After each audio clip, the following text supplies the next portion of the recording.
What's what's going on, world? It's your boy at Big Game James _36, and this is Big Games B.S, part of Den Media Group, presented by me and the MFTK Foundation.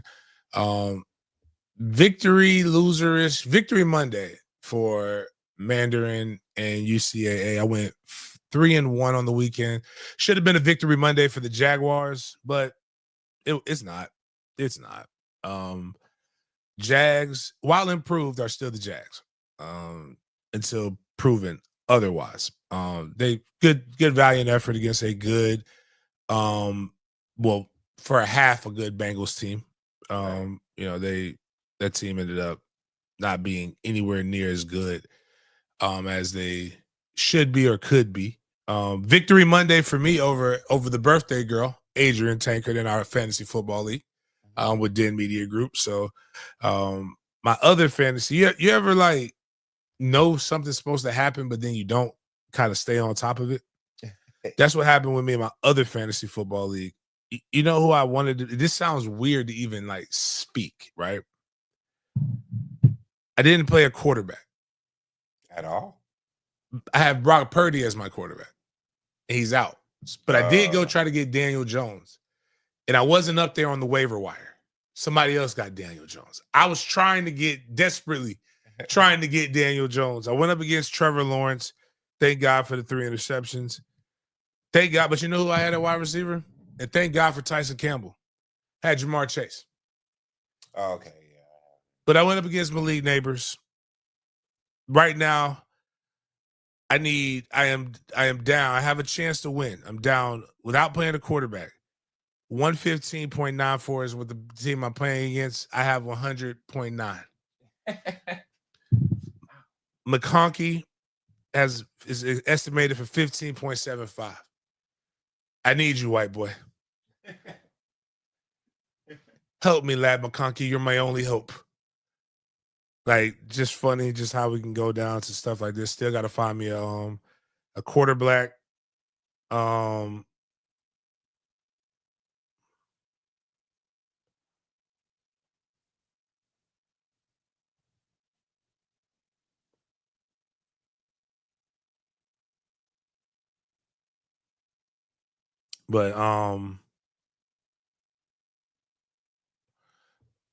we will just looking at you. This is funny. Well, boy, one of my kids gotta coach these kids up with their highlight film. But anyways, though, appreciate everybody here this morning. We've got plenty of football to talk about, plenty of news to talk about. So before we really get into all of the particulars, let's start our day off the same way we start each and every day on our show with a word of prayer. You already know what time it is, dog. Thank you, God, for another day. Thank you, God, for another day. Thank you, God. God is great. All the time. All the time.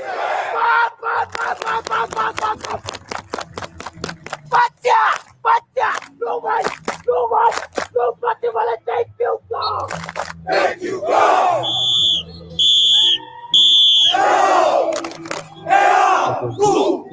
Go.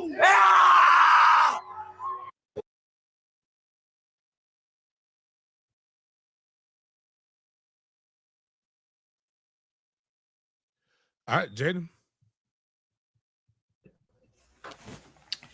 All right, good morning, everybody. Welcome to a morning edition of Big Games B.S.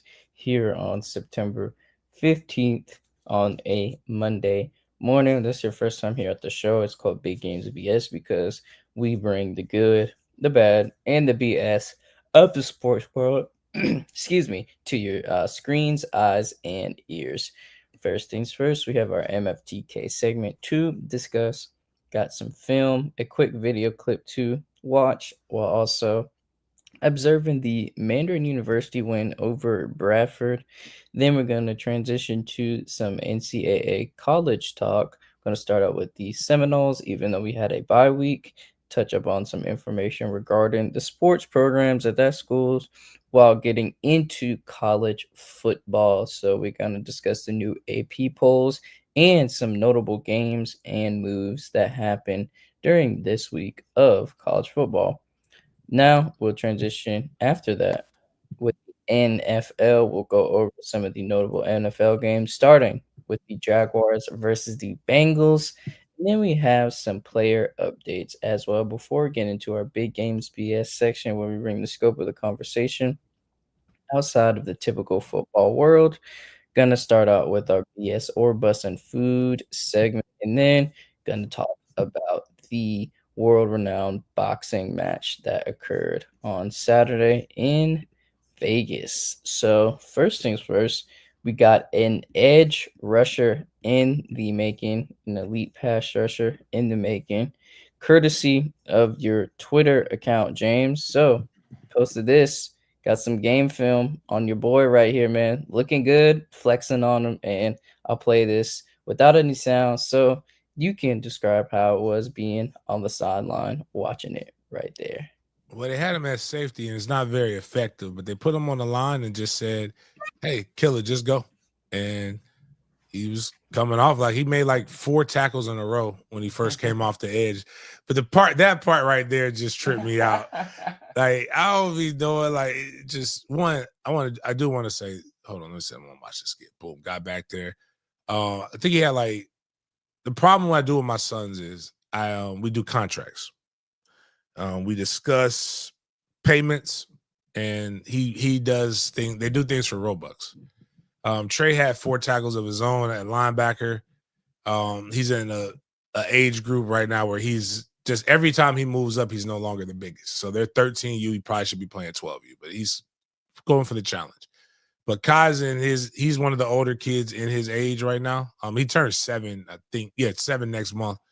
But I'm not coaching him. I'm just on the sideline. I got my badge. But the guy in the white long sleeve shirt, that's the head coach. And then the other guys, they're the head coach and the defensive coach for University Christian, the actual high school. And I love the fact that they actually take time to coach. Like it's too many people are like, I want to get on a. When I saw a guy who was his former coach, who was supposed to be the head coach, and his son is extremely talented. He left to go to a loaded 6U football team. I said, brother, my brother in Christ. He said, because everybody else on this team sucks. Now, when people actually coach these kids, they're actually pretty damn good. They're moving around, they're getting better. A lot of these kids is their first time playing football. But like when I hear shit like that, man, I mean, it's like I'm like, brother, it's a 6U football. Like, who the hell cares? Like, let's let them have fun. Let them be good. Let them compete. Learn how to compete. But man, some of you people, man, y'all mindsets is wrong, especially when you weren't even that good. But nonetheless, my baby boy is doing pretty good. Love that he's having fun playing football. At the end of the day, that's what really matters. Yeah.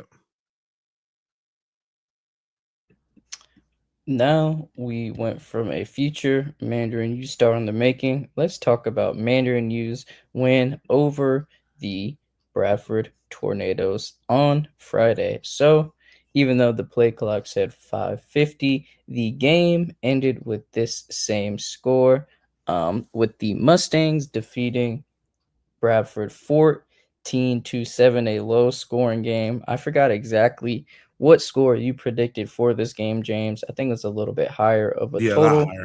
higher. Higher over under points for this game. But before we get into your analysis of the game, we have a 85-yard punt return by none other than B5 that we're going to play. And then we also have a cinematic recap courtesy of Flash Flicks as well.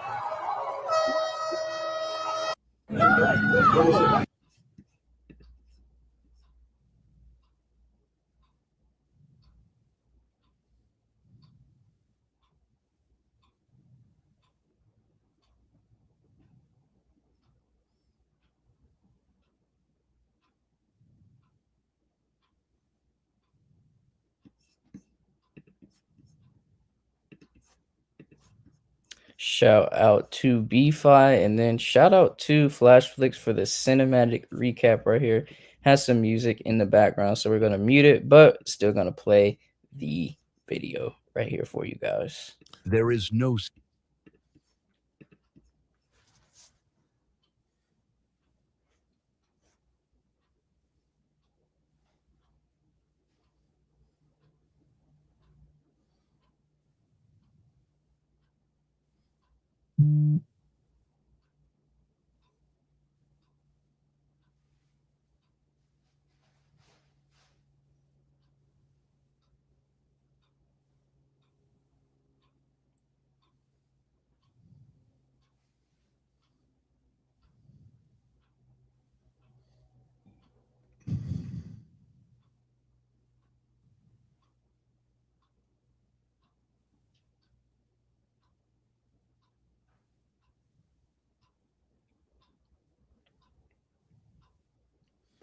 So a lot of people like that clip right there. It just trips, man. It throws off the momentum. Sometimes when we run our quarterback, that's 23. That's my running back right there that just batted that ball down. Like, imagine, yeah, we know Mike. There's no audio for the video because Chris used music. But it's one B5 is 5. Brody is Brody. That's number 3. Everybody, we had some kids make plays that we just weren't expecting to make plays. And like that right there was crazy. Texas got the interception, but put his knee down. Number 9 is Kendrick. Kendrick was playing crate lights out, blown coverage, but you just gotta keep it up with B5. But my running back, Kyrie Wilson, very, very, very good athlete. Got told like 4 minutes before the game. I got like told like that he's gonna play. They need him to start because one of our top corners, Tamaj Mitchell, he tweaked his ankle on Thursday in practice. So he went out there with very little reps at DB. And for those who don't know, that young man is the one of the people who are affected by Gaston County suspensions, number 23. And he's just come over and been just a great kid, a great young man that's kind of helping. That's just kind of just bought into the program and done very well. Good parents, good everything. So I that's like I said, that's always an interesting thing when you see guys come in and play. But we got a tough road to hoe this week. Bradford's very good, very good. Yeah, a very good coach team, very physical coach team.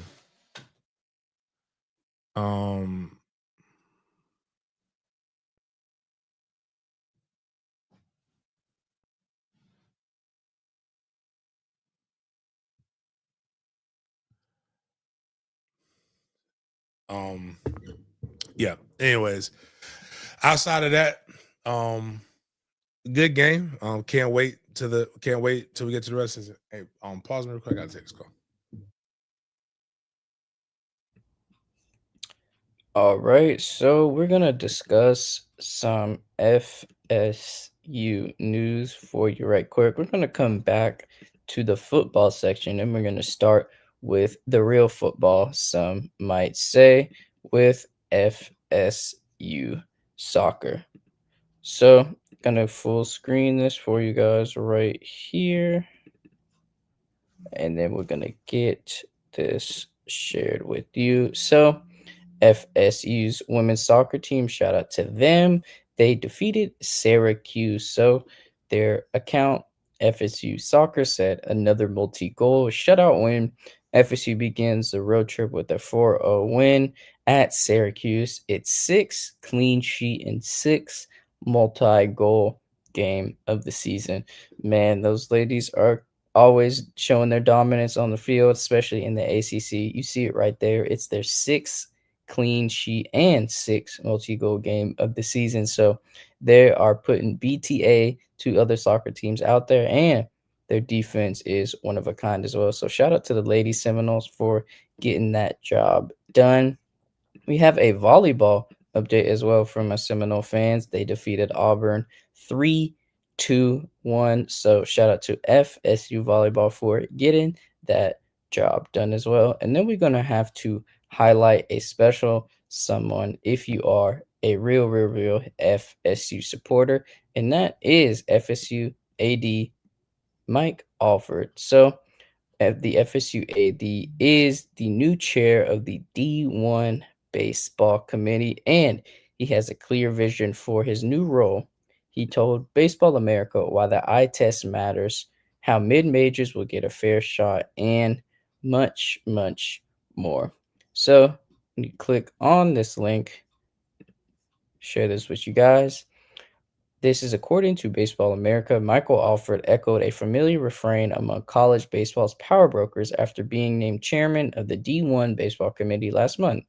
The sport has never been stronger, he told Baseball America. The Florida State AD called college baseball the best and said his task now is to safeguard that rise and push it forward. For Alford, that begins with conviction as much as policy. He describes himself as an eye test evaluator, a chairman who believes statistics and RPI formulas tell only part of the story. He expects committee members to watch games, not just box scores, and to understand teams well enough to see beyond their numbers. FSU does have a pretty great baseball program, has a rich history, players doing their things in the big leagues, players doing their things on the FSU baseball field as of right now. So I'm interested to see how our AD can shape D1 college baseball's landscape, and most importantly, how the landscape of FSU's baseball will change with Michael Alford's committee role. So huge shout out to him, and I agree with every one of his sentiments about baseball, and super excited to see what the AD can bring to the overall baseball game in college. And yes, that is Money Mike for you right there. That is indeed Money Mike. Now, I know we're going to touch up on this more when James gets back on the call, but let's talk about the highly talked about AP top 25 polls. So we're going to start out with our Garner and Gold squad, of course, because, even though this isn't an FSU centric show, love to touch up on the Seminoles as well. Yes, our Seminoles are ranked number 7 in the AP top 25. Huge move from last year, man. That 2-10 season, and now being 7th ranked is one to discuss right there. And FSU did jump 3 spots from 10 to 7 right here. And let's get a deep dive into the other teams on this list as well. So you got Ohio State staying at the number 1 spot, Penn State staying at the number 2 spot, and LSU staying at the number 3 spot with their defeat of the Florida Gators. We're going to get into the LSU versus UF game in a little bit, but we're going to discuss this AP Top 25 poll first. Miami moved 1 spot to 4th spot with their victory over USF in dominant fashion. Georgia moved up 1 spot to 5 with their defeat of Tennessee in that down to the wire game. What a great game that was. Oregon moved down 2 spots, even though they're 3-0. FSU, we discussed already with that. Texas still in the top 10, in which I have an extreme gripe with, but it's okay. And they moved down 1 spot. Illinois still in the top 10, and Texas A&M has reached the top 10, jumping 6 spots with their victory over Notre Dame in another down to the wire game. Oklahoma moved up 2 spots to 11. Iowa State is 12. Ole Miss is 13. Bama moved up 5 spots to 14. Tennessee is 2-1 with their loss to Georgia, and they're 15. Utah is 3-0. 16. Texas Tech at 17. Georgia Tech in the AP Top 25 with their victory over Clemson. Indiana. Vanderbilt is in the top 25 with their victory over South Carolina. Michigan, Auburn, Missouri, and yes, Notre Dame is still in the AP Top 25, even though they're 0-2. moving down 16 spots from 8 to 24. And USC is the last team who is ranked. So I mentioned that Notre Dame record to echo these sentiments that these are the 0-2 teams still ranked in the AP top 25. So Notre Dame right now in 2025 is the 0-2 team that is still ranked. The last time that occurred was in 1988 with number 19th ranked Michigan, then in 84 with Auburn, then going really, really far back into the past in 58 with SMU, 49 with Missouri, and Purdue in 1948. So, man, a lot of things to discuss with this AP poll right here. I'm going to share this back with you all. Keep this in the corner of your screens. But before we take a deep dive into some of these games, let's talk about some head coaches who are looking for some new jobs. So first, we're going to start out with UCLA's coach, Deshaun Foster. So Deshaun Foster has been terminated from his position as UCLA head coach after having an 0-3 start to this season. So courtesy of Ira Gorowawa, the UCLA AD Martin Jarman had this to say on hiring a head coach with no coordinating experience. Quote, I regret putting Deshaun in that situation where we were going into the Big Ten. Getting a start so late really, really disadvantaged his beginning to his coaching career here. So, man, 0-3 gone like that. And the reason why I wanted to come back to FSU's topic for today is because that UCLA has some hard commits from Florida, from Venice, Florida, and from Vero Beach, Florida. And one of them, 4-star offensive tackle Johnny Jones, has actually decommitted from UCLA. He tells Hayes Fawcett for Rivals. He's 6'7", 315 pounds. He's an offensive tackle from Bradenton, and he is committed to the Bruins since June. So you have Johnny Jones right there, and then you have Micah Smith right there. So hopefully FSU is making a push for this homegrown talent with the head coach getting fired as well. James, I saw a lot of FSU fans saying Tony White going to take this job in UCLA. So two things I'm going to ask you. One, how plausible is that for Tony to take that job? And two, what does it say about UCLA firing their head coach? Well, Tony White is somebody who was in the discussions for the UCLA job when Foster took it.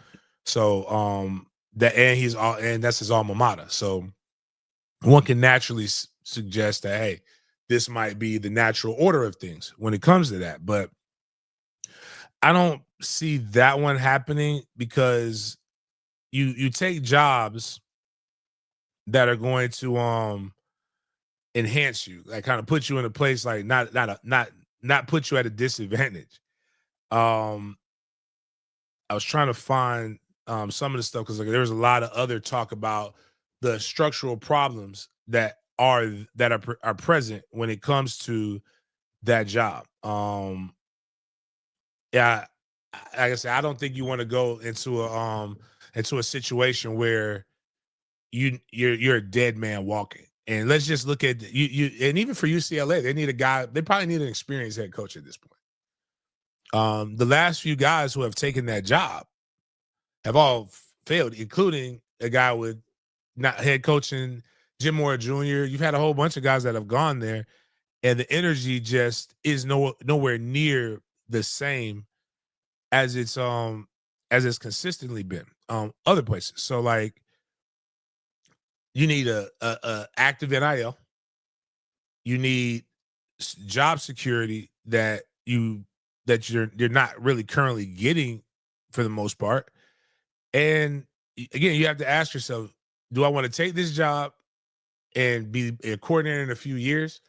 Or do I want to continue to build and grow my base like where I'm at right now and move forward? But even if that does happen, I think the got the energy. I think that the level of what Florida State is building right now would probably help us keep a Patrick Surtain. So which one do you like? So I think that would be the guy who would naturally fall into it, but I'm just not a big fan of taking bad jobs just because. And UCLA is a bad job. Like even USC is having a hard time getting their footing back. But anytime USC is popping, they're the school in LA. They're the school on the West Coast. And now you got Oregon that's coming in, and you're gonna have to try to figure out how to build that back up. I'm not 1,000% sure how that even works. Also, you're going to go into a situation where they've really kind of decimated your roster. Like, are we going to talk about? We got the other firing to talk about too. Yes. So there's a problem that gets presented by this, and each and every year, the NCAA figures out a new way to fuck everybody by putting in rules that don't make any sense, by putting in rules that when you have to apply them, create more chaos and anarchy.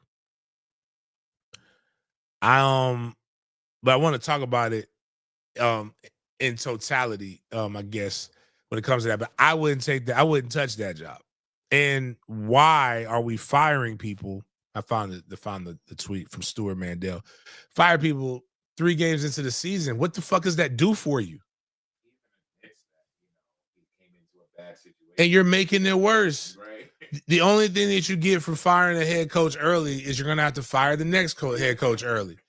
But let's just talk about how he took the job, right? Not just not having coordinator experience. And this is not a Deshaun Foster, like, what is not appreciation, defense. I'm just saying why you don't go to a job where your boss, which is the athletic director, is inept. Now, remember, this is the staff that we said was the blackest staff in college football. Right. That's not why I got fired. I'm just saying, like, it was a lot of experience, but my man went in. I was like, woo, if it works, it's going to be great. If it doesn't, boy, I could already read the comments. I felt the comments before the end, when the end started. But Chip Kelly took a job late in the cycle. So even when he came in, he already had to, like, repair and recruit for a place that didn't exist. Firing a coach this early in the season. Are you going to hire a coach in 3 weeks? For 30 days right now, and the guys have not played 4 games yet. So they all basically have an extra year of eligibility. There's a 30-day window for all players to enter the transfer portal with absolutely no penalty. Because you didn't put anything on the rules. So what does that mean? It means right now, if I think UCLA has some good players and I have room, I could go take some kids. And if I need them, I can put them on my roster right now. And we can play. Deshaun Foster had to go, but UCLA problems are much deeper than the head coach, with no easy solution. They have a $200 million athletics deficit over the last 6 years. They're in the damn Big Ten getting paid, and they still are in a deficit. They don't have an NIL pot of gold. The fans give absolutely no shits, and they're the least invested Big Ten team compared to the competitors. You are going to bring a guy in knowing that they're going to have to take pay cuts, budget cuts. The only way you can increase it is 2 ways to decrease the deficit: decrease spending or find more money. But when you have complete fan apathy and you don't have an NIL, that means you probably don't have any money. So that ain't changing. And you guys don't care. They have football as an experience of life for students. That's what football means to UCLA. So if Tony White wants to take that job, God bless. But I don't see that. I don't see his agent telling him that that's a good idea. Also, another guy, we have a defensive end that decommitted from UCLA who will be at Florida State on an unofficial visit from out of Texas. Hey, one man's misfortune is another man's treasure.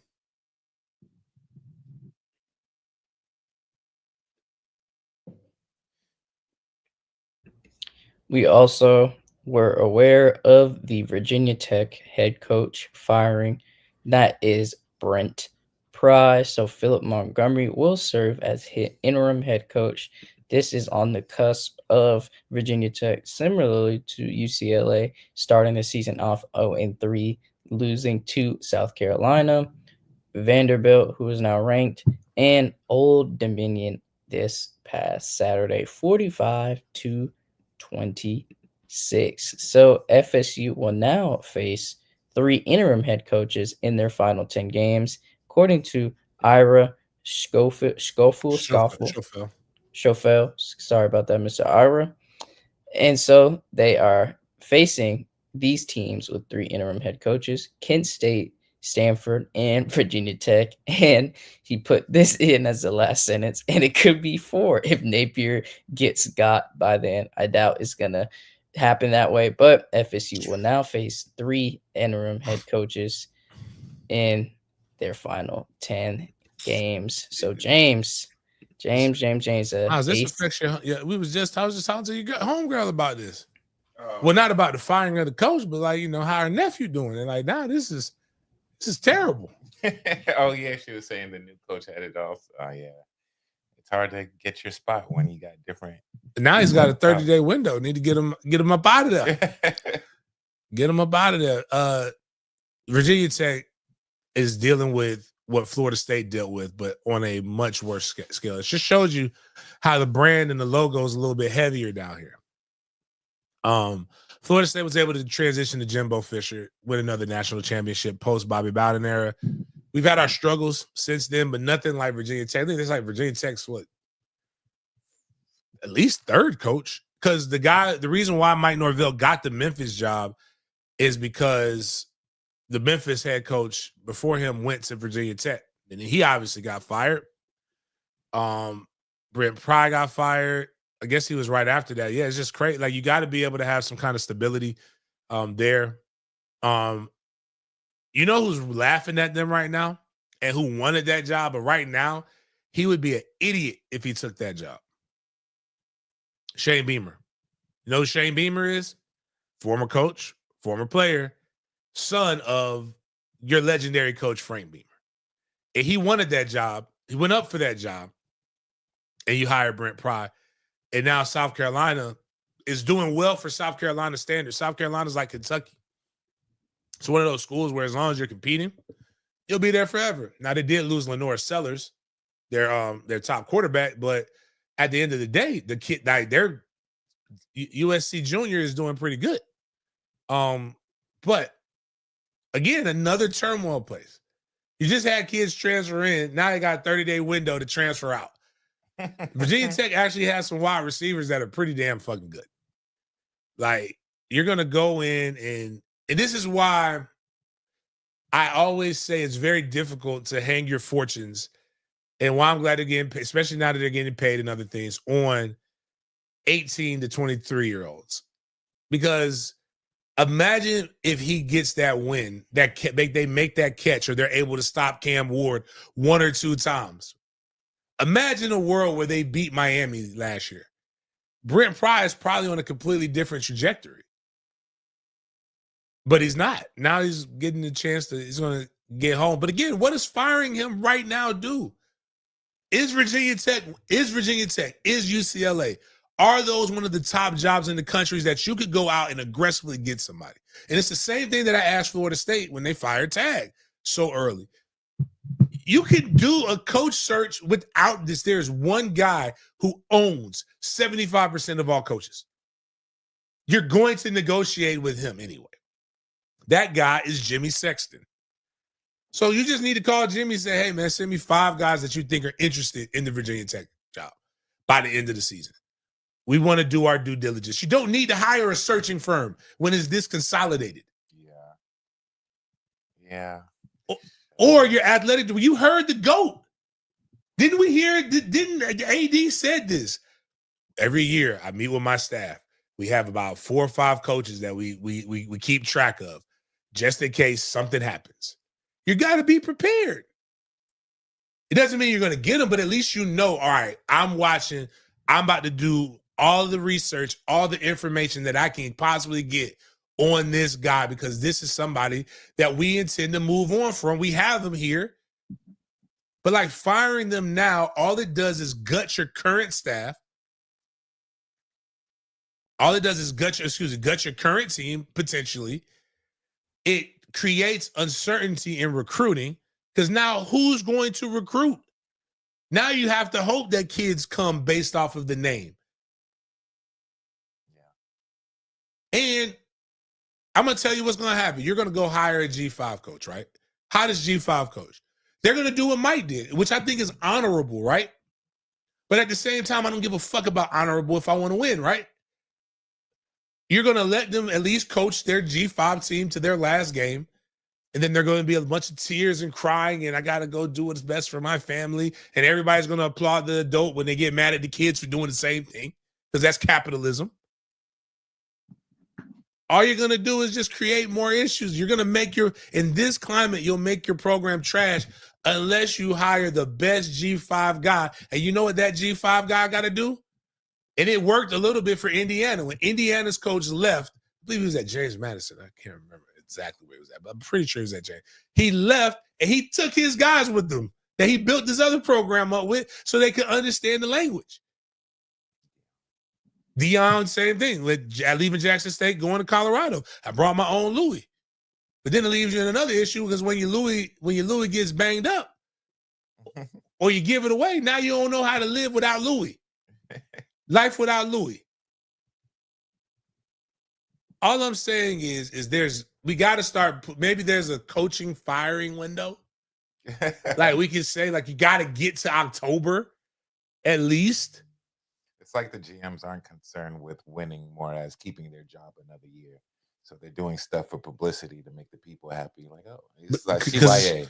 And now you're creating uncertainty with other programs. Right, yeah.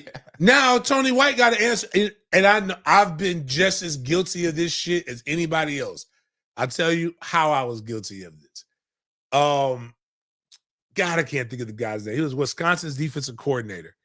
And I do know, I have good authority that he was really being considered for the defensive coordinator job at FSU. And I wrote an article about it, and it went viral. And this man had to answer questions in the damn press conference about him. Jim Leonard is his name, Jim Leonard. Jim Leonard had to answer questions about him potentially leaving Wisconsin to come to Florida State. I think while they were doing bowl prep, we're doing all kinds of other stuff. Now, I do know he was, but the thing is that if Florida State wasn't going to do no coaching search, I wouldn't have had to talk about it. The only thing that kind of works with these situations is understanding the golf. I call it the golf principle in football. If I don't have a big drive, right? If I can't hit it off the tee far, that doesn't mean I can't win the tournament. Doesn't mean I can't play well. It just means I need to keep the ball in play. I need to hit it straight and work on my short games. How do you do that? There is a plethora of coaches that are available right now that are doing commentary. That's the only way this works, is if you hire them early in an interim position and then you allow them to start crafting out at least the skeleton of what they're going to do. Because if you hire a guy in December, you are still putting them at a disadvantage that's going to make you lose because of early signing day. Or, which I personally believe we should do anyway, do away with early signing. Push it back to February, or have early signing period before the senior season starts with stipulations. Like if a coach gets fired, you can do it all over again. Early signing period or push it all back to February so we can start having cold weather official visits again. Those things were cool.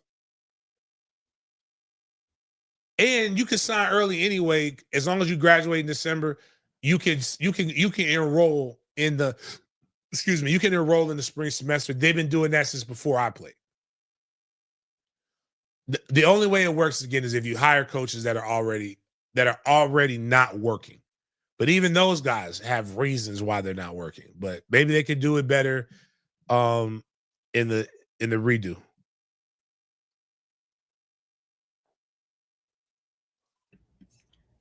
This team was hoping for a redo in Death Valley on Saturday, but game of football and the game of life turns out it's not really like that, man. It is not like that. That's none other than the Florida Gators. Before we break down the box scores, play-by-plays, everything like that, just want to start off with this.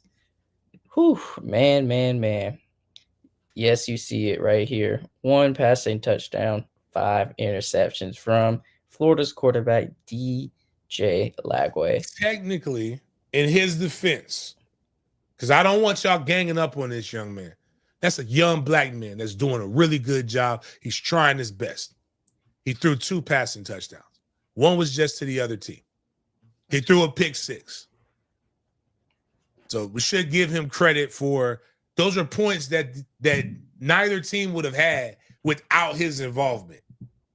Now, that's not necessarily how you want it to go for yourself, but I just want to put that out there that DJ Lagway scored 6 points for LSU. And that was a big contributor because before we break down the game, Jay, do you know how many points offensive? Well, no, my bad. That's a lie. I think they got another one at the end. No, I'm not. No, they didn't. Hold on. So 7, 4. Yeah. Oh, it was 20-10. You know how many offensive points LSU scored? Anybody know how many offensive points LSU scored? They scored 1 offensive touchdown. DJ Lagway scored as many points for LSU's offense as they did. So DJ Lagway is how history is. We're all a villain. We're all a villain on somebody's side, and we're a hero on somebody's side. DJ Lagway is a hero to LSU Tigers everywhere right now. And right now he's an anti-hero because nobody's bringing the blame to him. They're all giving it to G5 Billy. I don't think that's fair. So Florida's DJ Lagway is 5 interceptions, are still 4 shy of the UF and NCAA record of 9 interceptions thrown by UF QB John Reeves in 1969. 9 interceptions in the game is crazy, but yes, he did throw 5, and that was an eyesore to watch. So I couldn't imagine watching 9 of those interceptions happen. He tried. DJ Lagway is a guy who's set on setting records. It was not for a lack of trying that he didn't accomplish that goal. Because that boy was out there like Oprah. You get a pick, you get a pick, you get a pick, you get a pick. Throwing out interceptions like Nino Brown did turkeys. That boy gave out more interceptions than I gave out backpacks last year. Like, DJ Lagway is a very giving young man. So y'all remember that he's got a good heart. Got a good heart. Yep, DJ Lagway definitely helps some defensive backs up their draft stock and have the potential to feed their families. So, yeah, you got to look at it from both sides of the coin. Positive. Man. There's always positive in there. Always positive. Getting some defensive backs out the hood. I just want to read you guys the drive charts from Florida, their play-by-plays throughout this game. Field goal, interception, punt, touchdown, interception, punt, interception, punt, interception, and interception. Shoot, go back up. Let's just talk about this is how good the SEC is. This is why they need more TV deals. This is what the people want to see. don't just read Florida's, let's read it all, Jaden, because this is an exciting brand of football. Like, you gotta love it. Punt, field goal, punt, interception, punt, field goal, punt, touchdown, punt, interception, punt, interception, punt, interception, punt, interception in the game. Like, you can just, it's almost like you can make a beat to that. like isn't that riveting ball play? Pause. I hate it. Riveting ball play is crazy. It's wild. Riveting ball play. Someone putting on a show. You open the curtains and there you go. That's how it is. That's how you describe it being Khalifa film. Riveting ball play. Yes, that's what she said. But I'm just saying, the quarterbacks, two of these guys were considered the best quarterbacks coming in. DJ Lagway. His QBR was 50. They got to count the completions to the other teams because his completion percentage would be higher, and he would have got those 9 interceptions if LSU's DBs would have just stopped dropping the interceptions. Man, both of these teams are terrible then. 33 of 49. Was it 267 yards? A 3.9 per attempt, completion percentage per attempt. 5.9, 287, excuse me. 5.9 with the completions. Like, you got to add the yards, the interception yards. So, like, can we scroll down real quick to LSU's defense? Because they got to log those interception yards somewhere. I want to add these things to probably scroll down. Yeah, interceptions. All right, so we got to add 82 yards to in a touchdown to DJ Lagway. Can somebody help me with a graphic so that we can put DJ Lagway's stats and then adjusted big game stats? Because if we add 82 to the 287, that's actually a pretty good performance outside the 5 interceptions, obviously. What makes this so tasty and delicious in the trolling nature is all season I heard anytime I tried to make a competent argument, 2 and 10. Even in an argument that somebody had with me defending 10-10 XL for some fucking reason. I said, hey, they losing. He said 2 and 10. And I said, hey, brother, my brother in Christ, you better look at your schedule. Y'all headed to 2 and 10 right now. You might not make 2 and 10 because you can't give me a good argument that you're better than Mississippi State. That's the only unranked team on your schedule. Instead of they need to stop playing that won't back down shit at the end of the fourth quarter. That Tom Petty that they're trying to make a tradition that isn't one. Y'all, you know what y'all need to play? Don't play won't back down at Florida. It doesn't fit right now. Y'all need to play back that ass up because that's what you're doing right now. Y'all about to have, because that's or the good old original dance classic, Come On Ride That Train. And because you're literally living like you're the personification of a train about to get ran on you. You about to get ran through and like ran through like you're on a train track, but we all know what a train really means. And they about to you about to get smutted. It's like Miami's probably going to smut you.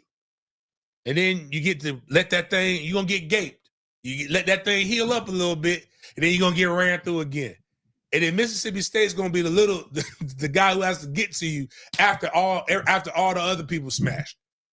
It's just not fun. It's like it's going to be a hot dog down the hallway. And there's people who want to get back on you. You don't think Tennessee want to fuck y'all up? I got a picture I was just trying to when Mike is Mike put the fingers up to G5 Billy after the loss. And he was like that. And I want to I pay back some motherfucker. But the stats just, but all jokes aside, if I'm watching the game, Florida's offense, it's nowhere near, they scored, they put up enough. It's just that you can't do anything with 5 turnovers. A good team takes those 5 turnovers, and that's easily a 42-10 game. I mean, they had more total yards than them. I made them tweet, and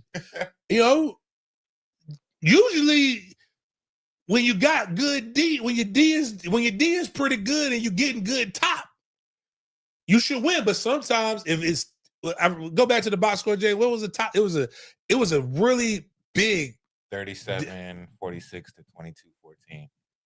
So we talking about 15 minutes of top. Yeah. That sometimes it's mid.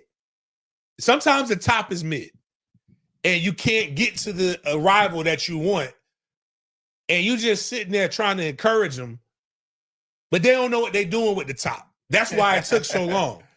If they know what they're doing with top, the game should be decided. But as a guy who's got top from a Gator before, it's mid at times. It ain't not all Gator top is bad, but just there's times when it's mid, and that was mid top. And mid top is sad. And that's what this was. I'm surprised LSU didn't put up more. That's what I'm saying. That means that so when stuff like that happens, that's when you on gummy. And it's hard to get because you're not inspired by the top.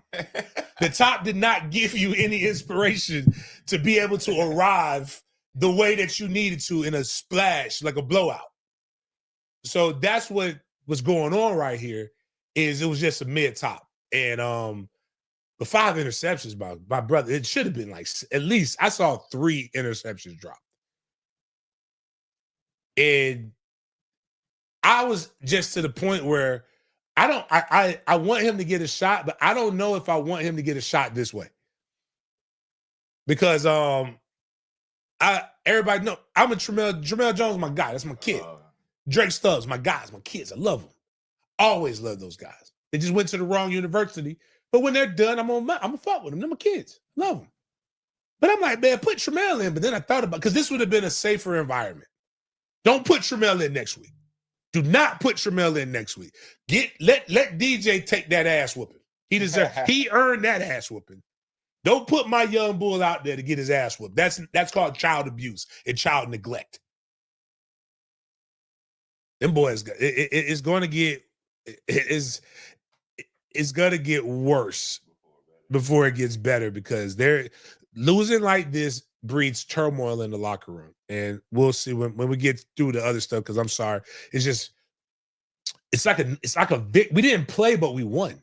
Florida State didn't play, but we won this weekend. That's the beauty in all of this. But let's talk more about, we got even more data stuff that I got to break down, because this shit is, we can do this all. This could be the show if y'all want it to be. Like, this is lovely. The other stuff can wait. This is not a Florida State podcast. This is not a Florida State podcast. We'll turn this bitch into a university, because y'all notable podcaster, your fucking leader, that trash ad. I don't want to say this and then get in trouble like CJ, but like, sometimes y'all you can't. No, CJ's my guy. Like, this is bullshit trouble. Like, people mad that CJ retweeted something about a person who's a terrible person. I like his stuff, but he was a terrible person. He's looking up at us right now. But like, there's some guys who are terrible people on the other side. And I'm talking about Gators right now. This guy I don't like. I'm very upset, because what I hate is when people sue for peace, but then go back. See, I would have been bad in a bully, and bullying gets you thrown in jail longer. But like, they got a guy that talks a lot of shit, but he looks like 50 Cent in the Cancer movie. Oh no. But when he saw me, he was just like, it's different when you see me in this. Because right now, I ain't gonna hold you. I wake up some mornings and I look like I could still fucking play. I think it's from the starvation shit. Like, the fasting you have at night. I like it. The black built shirts are fucking phenomenal for your physique. Right. That's free advertising for you, Bill. But like, and they're cheap. But when Battle gives me some gear, I'm probably not gonna talk about y'all no more, because I'm gonna wear all my Battle shit. Because they paying us. But anyways, like, when you see me and you be like, oh shit, hold up now. Wait a minute, hold up now. And we in Tallahassee, we have security at the tailgates. You just don't know it's security at the tailgates. It's not physical, it's not actual security company. It's just they not gonna let nothing happen to me. And you will get thrown off the top. And just the guy was suing for peace, but he talks a lot of shit in his podcast and a lot of other stuff. And we're not doing that podcast beef stuff. it's just people like to talk stuff, and then when they see me, they be like, "Oh shit, I forgot." It ain't just that the big in Game James is really big, but he's off. I hope all the bad things in life happen to him and only him. That's how I feel about it. And if you want, you know what? Fuck. Let's put Corey. What's Corey? Corey knows his name is Auntie Slim or something like that on Twitter. But like, yeah, I don't, bruh. Like, this is me. Next time you see me, don't sue for peace like you did last time. Because you talk shit behind people back and that shit get to me. But I'm talking to your front on my platform that people will get to you. And if you got he blocked me, and I hate men who block other men who ain't really did shit to him. Yeah, I've never done that. He's a hoe ass motherfucker. He's a hand, a band, if you will. And you guys know what that means if you follow me enough. But anyways, all that being said, outside of Tramel Jones, outside of Drake Stubbs and his brother, four, I don't give a fuck about Florida. I don't think anybody else over there that I know. Shout out to Jack Plyborn, former Bowles student, former Florida Gator. Went over to the LSU, and I got to find this clip of him fucking up a Florida linebacker on the ISO because my boy Carter told me that when I did the Power Hour yesterday. Love fullbacks. Oh, no, that's Harold Perkins. All right. But shit, yeah, anyways, my bad. I'm off. Jack, 5 tackles, 1 solo. Hey, listen, the tackles count, baby. I'm glad he went off. My friends over there like, Jack calling out the players is predictable. I'm like, well, it didn't work that well because you had a lot of yards.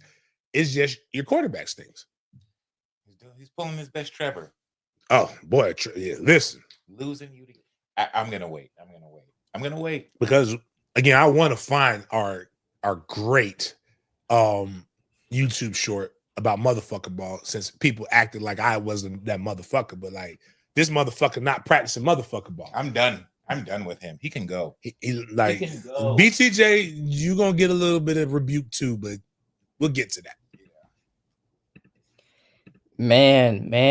After this week, we have some updated Heisman odds we're going to get into. But, James, it looks like your call with Denny, man, put this man on top because these were Carson Beck's stats against USF. 23 of 28, 340 yards, and 4 total touchdowns. He also had 2 interceptions as well. He actually had 3 touchdowns in the air and 1 on the ground. The 5th ranked Miami Hurricane squad defeated the 18th ranked USF squad in Hard Rock Stadium. And then we got the box scores and play-by-plays for you right here. First, with the play-by-plays, USF only scored 1 touchdown this entire game and had 2 field goals as well. So in Miami's opening drive, they scored a touchdown, and they also scored a touchdown on their second drive. Let me go. Hold on real quick, man. This is the fuck shit I be talking about. Blow your screen up, Jaden. Today, I want to see the 4th quarter numbers. And this is why I guess we could just go do that. Okay, it was 4. I thought it said 24. So it's just 14 points. Okay, well, that's consistent. I don't feel that's bad. But Miami will throw a couple bullshit touchdowns on you now in a heartbeat. like they did that. Like the Florida State beat the shit. I mean, Miami beat the shit out of Florida State last year. That being said, it looked a lot worse than what it was because I know they weren't beating us that bad when I went to go get my Uber after leaving last year's game. But Mario gonna play to the 000s, and I ain't mad at that. UCF learned a valuable lesson. Keep fighting. Yes, they did put BTA to USF, which ultimately led the AP voters to not have them ranked this year. And which I think that's bullshit. But the AP did that. Alabama gets beat decisively and would have got whooped more had we not muffed a punt.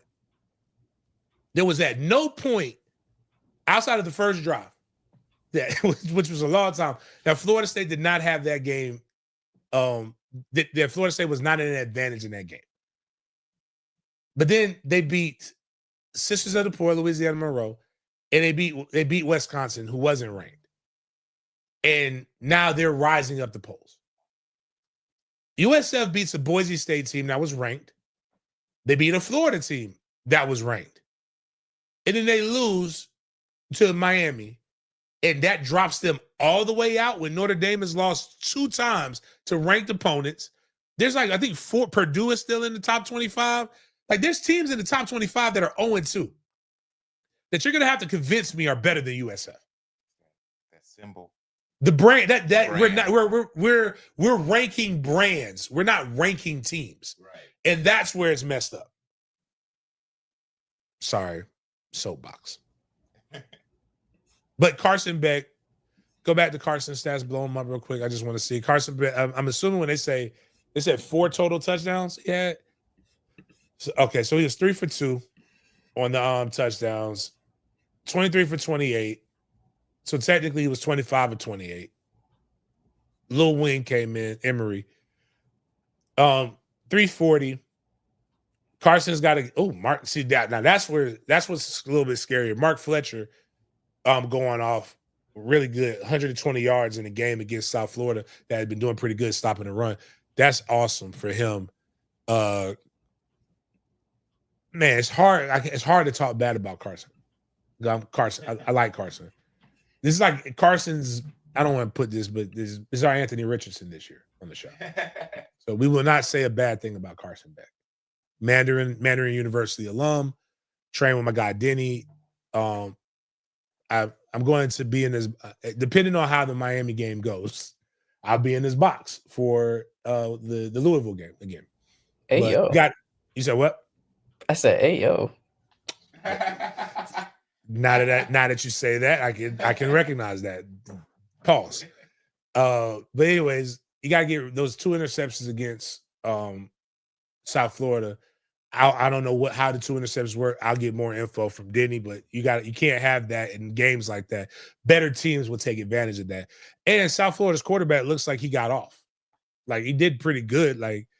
The 1 interception. I don't know what other turnovers they had, but if that was the only turnover, they just couldn't keep moving the ball consistently. Maybe it was penalties. I don't know. I didn't watch the game on the CW, but. Ooh, Jesus Christ. 15 for 27. God damn. There wasn't a lick of defense played this game. Seriously. Miami played bend don't break. Not having 40 to 205 is not a good, is a big disparity. They only had 2 penalties. Okay, so they only had 2 turnovers?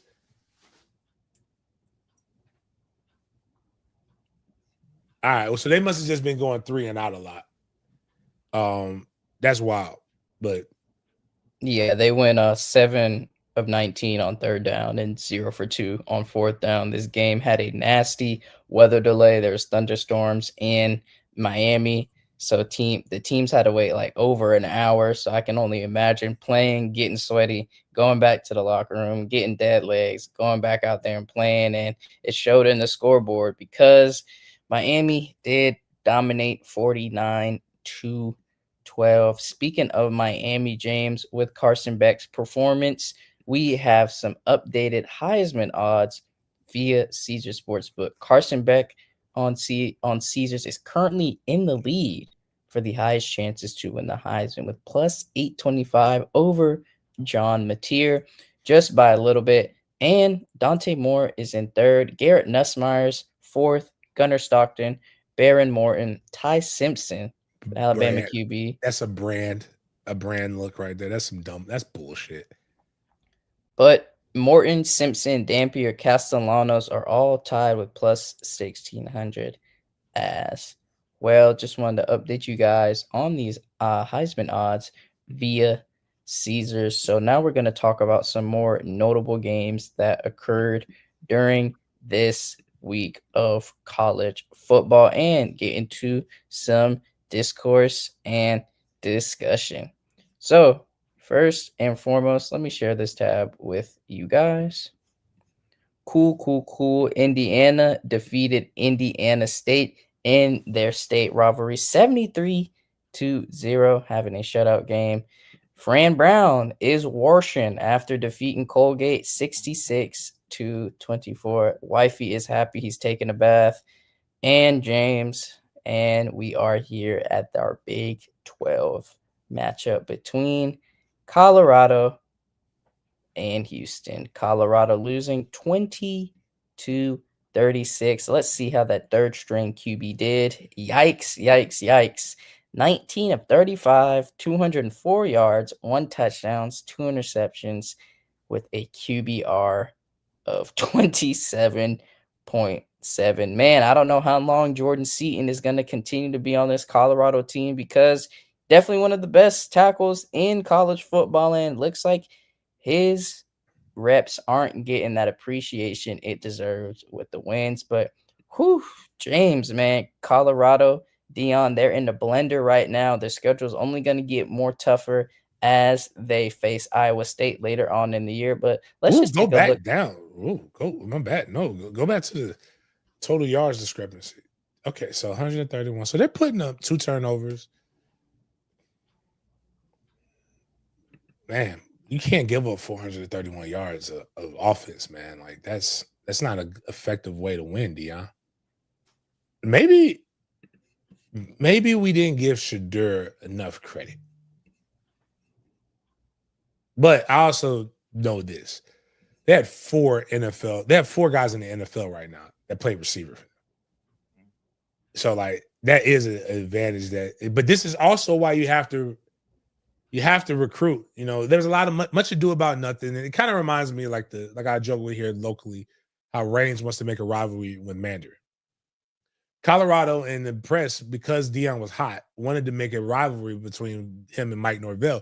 They even said Mike Norvell stole his recruiting strategy. And I'm like, if it never works for you, then what kind of stealing are we doing here? Like maybe you should like revise and relook at your strategy, because you're not using certain things right.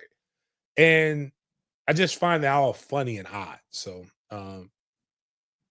couldn't happen to a better person. Shout out to Dion in Colorado for whatever they got going on. Maybe they'll get it together.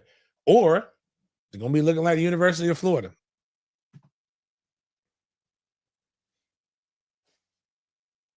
Going to take a look at some other notable games that occurred this weekend. So we recently touched on the Colorado-Houston game as well. K-State lost to Arizona. K-State was ranked at the beginning of the season. Now they are not. And then we talked about UCLA getting their third loss against New Mexico, 35-10, a 25-point spread. Ohio State dominated Ohio. Penn State dominated Villanova right there. We talked about LSU. Oregon beat Northwestern by 20. Not too much to talk about. Talked about the Miami game. And James, man, this was a game to watch right here between Georgia and Tennessee, man. This was a down-to-the-wire game. The Tennessee kicker ended up missing a field goal to take that game in Tennessee's hands. Ended up going into overtime, and Georgia came out on top. I know that kicker was definitely going through it, because man had the game in his hands, or in his feet, if you will, and missed the field goal. You see it right there. The game was tied 38-38. Scroll down to the bottom, and Max Gilbert missed a 43-yard field goal. Georgia. 43. Like those got to become automatic at this point. Yeah. This was a down-to-the-wire game in Tennessee. Stadium was rocking. Joey Aguilar in Tennessee started off the game so strong. You see up top, they scored 21 points in the first quarter, then went scoreless in the second quarter, ended up scoring in the third, the fourth as well. And the game went to overtime, and Kirby Smart and the Georgia Bulldogs ended up coming out on top. Just a very, very close game, and man had me on the edge of my seat the whole time I was watching it. What a great game between the SEC rivals right there.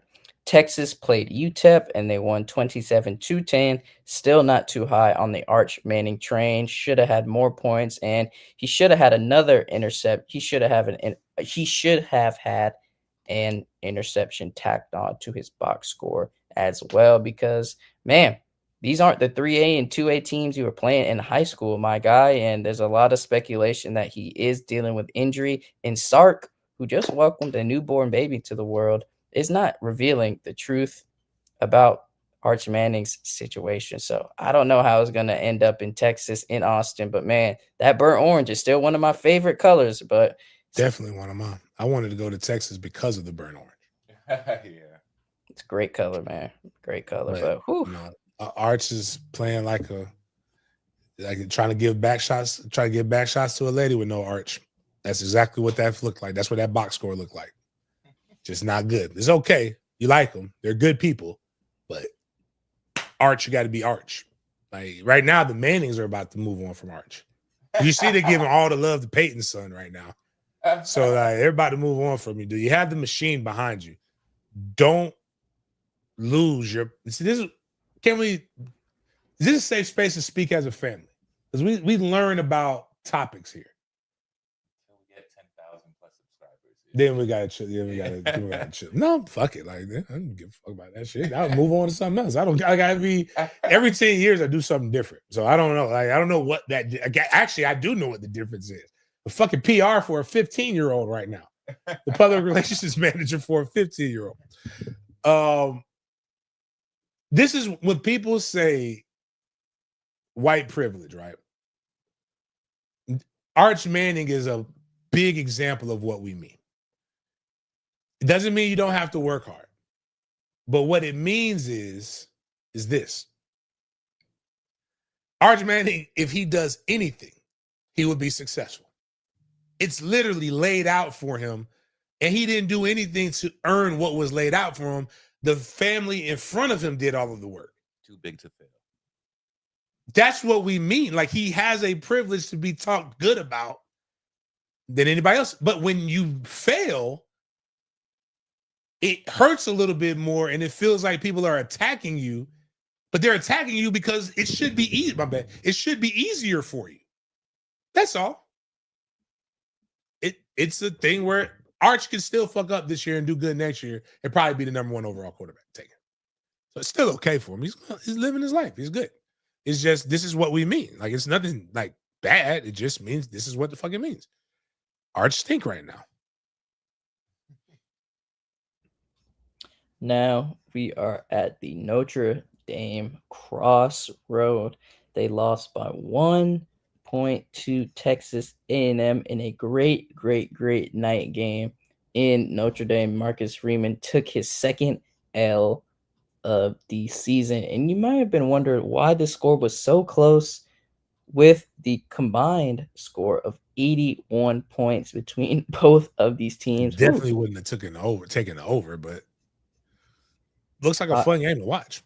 High scoring game. Was a great game to watch as well. And then, yes, the holder actually ended up losing Notre Dame this game for Notre Dame.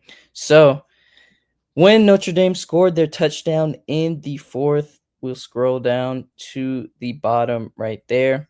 Jeremiah Love had a run for 12 yards and the 2-point conversion failed. It was a 2-point conversion because the holder of the snap for the kick ended up fumbling the ball, which resulted in Notre Dame having to try and scramble and score a 2-point conversion. With the score of 34-40, Notre Dame was nervous in that if Texas A&M scored, they would ultimately win the game if they sealed that field goal. And that's just what they did. Man, Texas A&M QB was looking nice, poised under pressure, and was slicing and dicing in this 2-minute drill as they marched down the field as well, ultimately getting a touchdown with Marcel Reed, the QB, completing a perfect ball to Nate Boerkerker for 11 yards and a TD. And also, the holder for Texas A&M didn't fumble the snap, which resulted in the extra point resulting in that 41-40 victory for Texas A&M, which resulted in them moving up in the AP polls from 16 to 10, jumping 6 spots.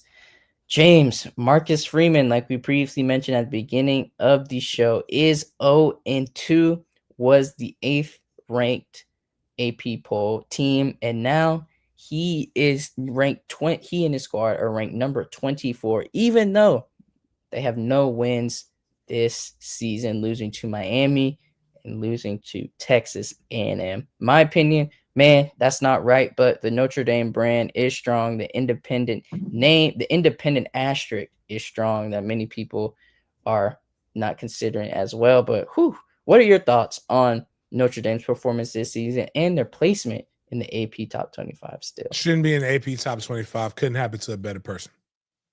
Love it. Hope he loses next week and the week after that.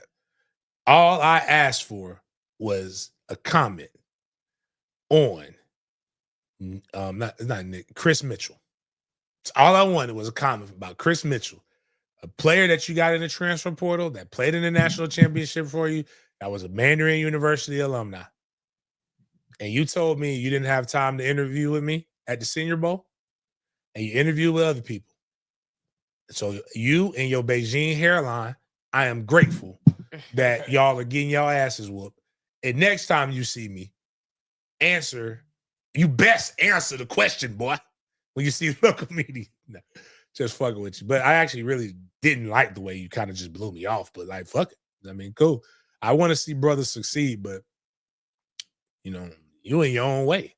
You shouldn't have lost to Miami. You shouldn't have lost to Texas A&M probably. And honest to God's truth, you're about to play yourself out of another big time job. So instead of looking at the next job, you probably need to be trying to coach to keep this job. So that's all I got to say about that. Down goes Dabo and the Clemson Tigers, losing to Georgia Tech 21-24.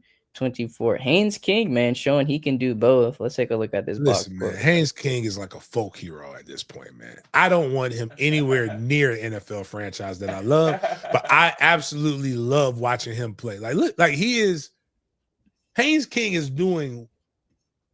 This is a great moment in white history in bringing it back, right? And this is what I mean. If I took away, if you didn't know, actually, I'll be honest with you. If you didn't know his name, it could be, you would think he's black. You wouldn't know. You just be like, But when you read his stat line, was it 200 yards passing, 211 yards passing, 103 on the ground for 25 carries. This is the traditional black quarterback. He's tough as fuck. Out here just being hard-nosed and rugged.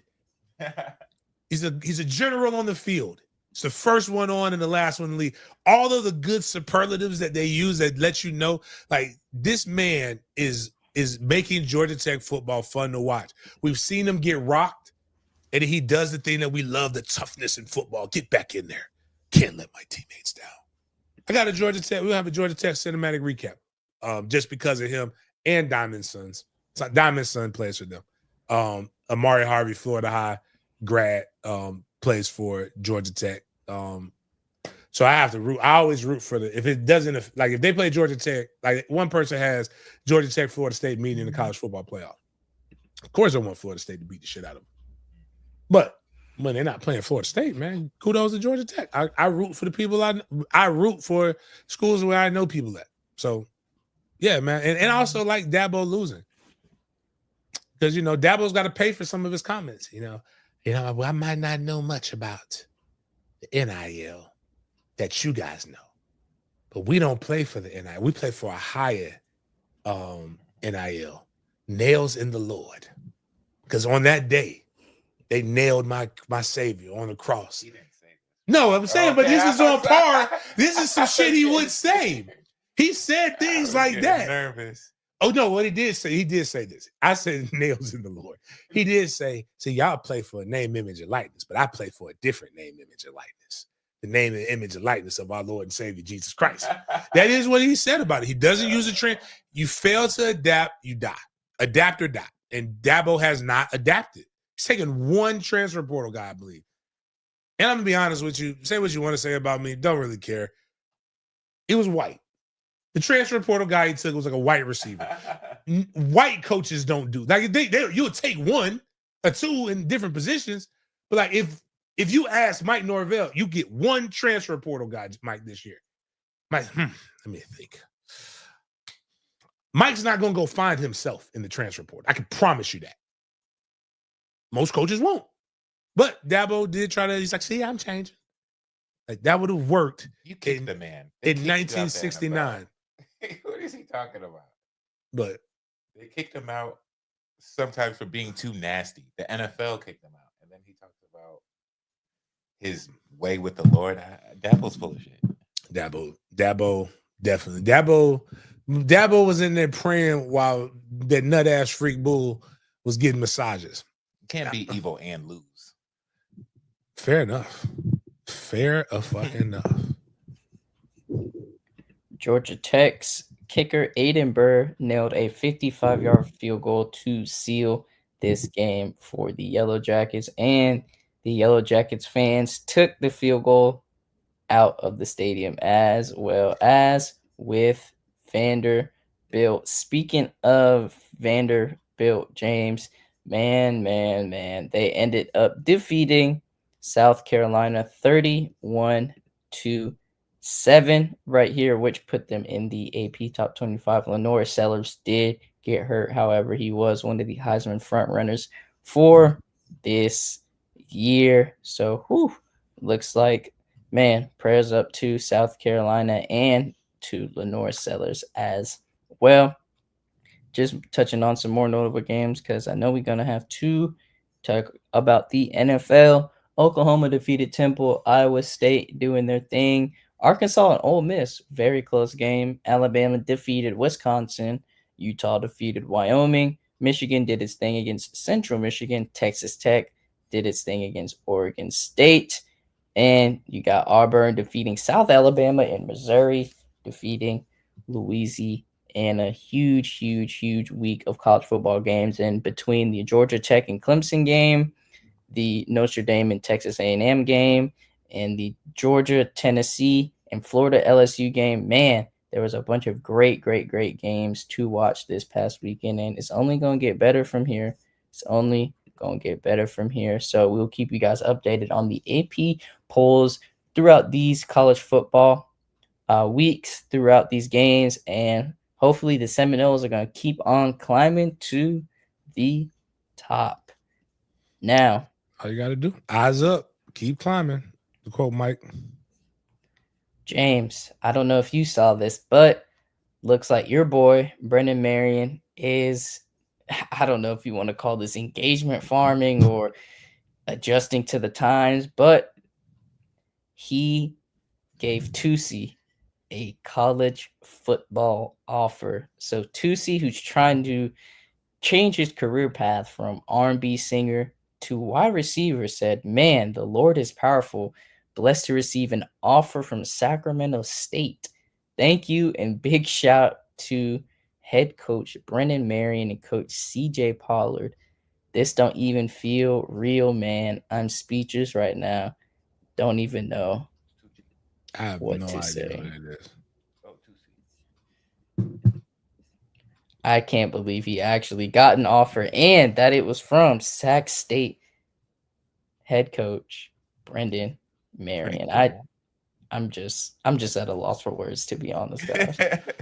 Is he good as a No. They've been. What What does he sing as an artist? Do we know, or is it just like? Because I'm getting sick of this shit. People are like really using terms way too loosely, and words have meaning, guys. Like artists, like good. Because when people die, they're like rapper such and such. Like, what did he rap? Like, is it just like? Can we just sprinkle like whatever we want to sprinkle on names and shit? Because like if that's the case, then like, I mean, you can record an album in your house and put it on Apple Music in like a day. So yeah, I mean, I'm a rapper. Yeah, like but whatever, it gets them in the press. So kudos to Tootsie. Wasn't that Lil Wayne's name? That's what No, it's called. Tunchi. Sacramento State is still FCS, or did they move up to FBS yet?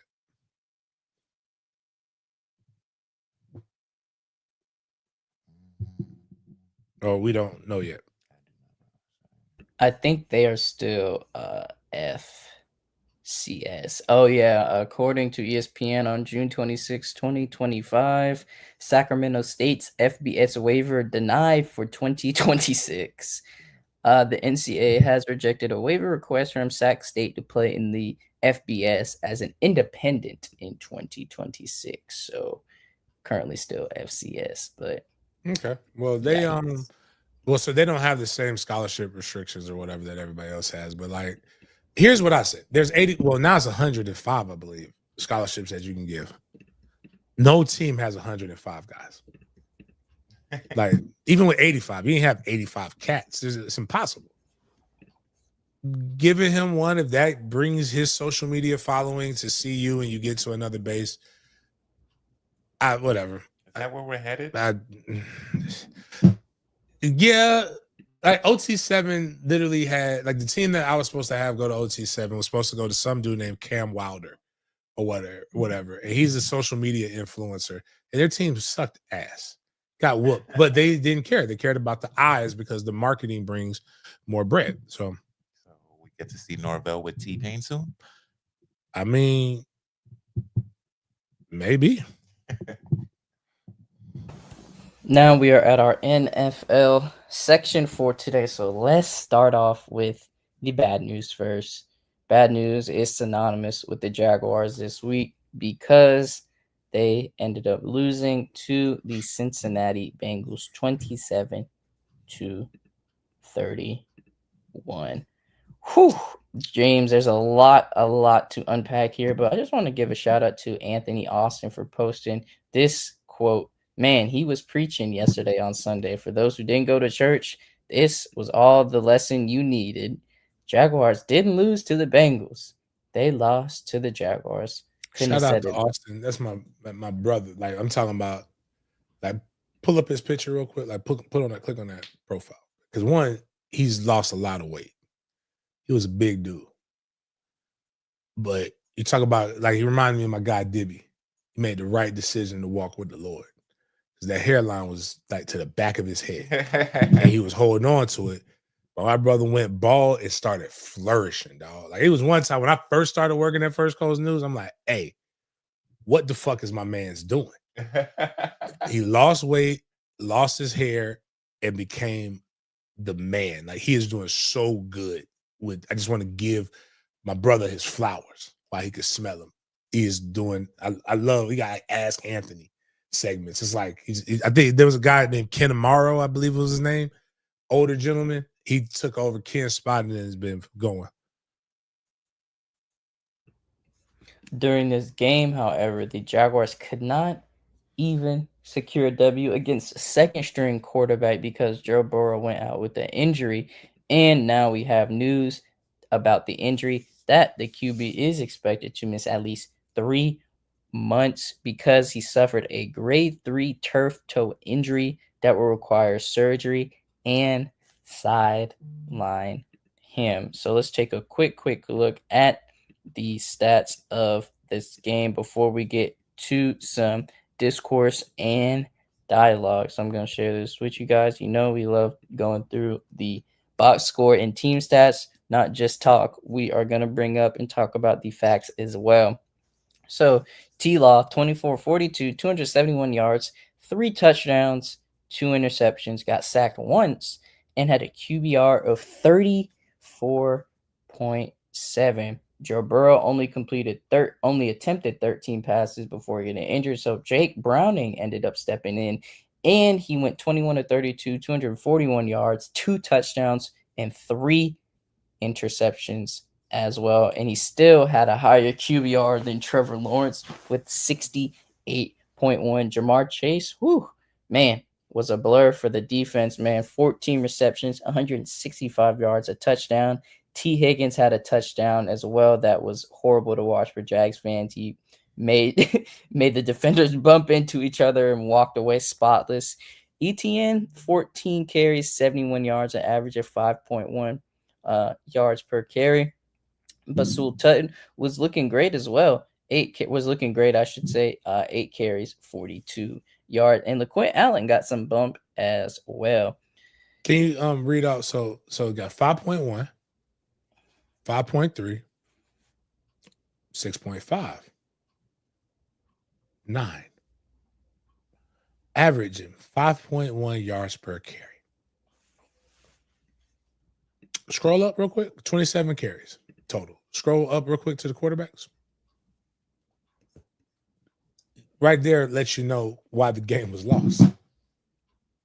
You averaging 5.1 yards of fucking carry, and you're out here throwing it 42 times.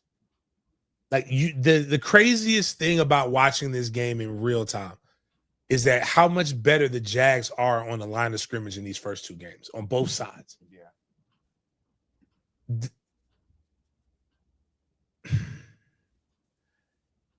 I made a post. Everybody's bashing Brian Thomas Jr. And I'm not telling you that you're wrong. He did have some bitch moments. But you got to remember, I've said this forever, Trevor throws fucking infirmary balls at times. Right. Like, he's not throwing them into one defender. He's throwing them into 2, sometimes 3. Yeah. It won't be today, but it might be tomorrow. Hell, I might hop on tonight if that's what's necessary. I have the all 22 for NFL. I wanted to do the first game, but then I was like, no, you know what? I don't want to be negative. I just want to I want to enjoy this. Trevor played well in spurts. But then he does in practice motherfucker ball. Guys, I'm with Brian Thomas Jr. needs to play better. But you right now, the best thing I can tell you to do is, I don't know if can we put up this is clearly in jest, okay? Don't nobody really do this. I just feel the need to tell stupid people that. I want you to make a left-hand turn into oncoming traffic, and only have 3 seconds to make that left-hand turn. And tell me you don't a little bit, even though that ain't gonna do nothing if the car gets hit. But we've all tried to push it. And then we think about it when we're driving down, like, man, that was stupid. Why did I do that? Could have just waited. I didn't need to make that. Or we've seen other people do that. That's like some of Trevor Lawrence's throws. He's throwing you into fucking oncoming traffic. And everybody's saying, you got to make that catch. Yes, okay. I hear what you're saying. But hypothetically speaking, could we have made a better throw? Was there a better decision that could have been made? And yes, every time. The intercept, like the Jags went from blowing this team out. Incredible. To throwing an interception in the fucking, not even the red zone is 20 yards. I think they were like 5 yards from the fucking end zone. And he got a little bit of pressure, which happens. But throw it us or nobody ball. You threw it you underthrew it when the guy's literally got nobody in the back of the end zone helping him. De'Ami Brown dropped the touchdown. Yes, he did. Mm-hmm. But that was later on. All you had to do was put a little bit more air on it, and if he would have dropped that touchdown, just like the touchdown that De'Ami Brown dropped later in the game, you still have another down to fight. Now, I'll give this before we go into other stuff, is that I do still blame Liam Cohen for the loss, because he should have taken the points instead of throwing it to Brian Thomas Jr., who clearly is showing you he has a hard time catching the ball across the middle. And Trevor is clearly showing you he's not diagnosing that. So both of your top players are clearly showing you that they ain't got it today. And the best player on your team, the weapon that you have, you don't use it. You kick that field goal, you'll go up 6. Now you're putting a backup quarterback in a must score a touchdown situation. Offensively, your whole game plan is different. 3 points, timeouts left, plenty of time. You could go and do whatever you want to do. You can run or pass. When you're down 6, you have to score a touchdown. That means you have to force the ball down the field and you have to throw it.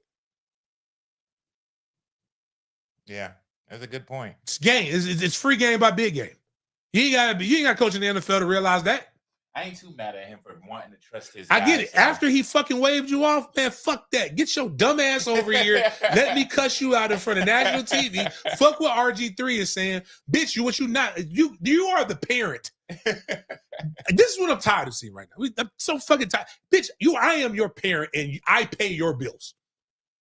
Like, you have a contract, you do it, you're going to do what I tell you to do because there is a contract that you sign that gets you $50 million annually that tells you to do what the fuck I tell you to do.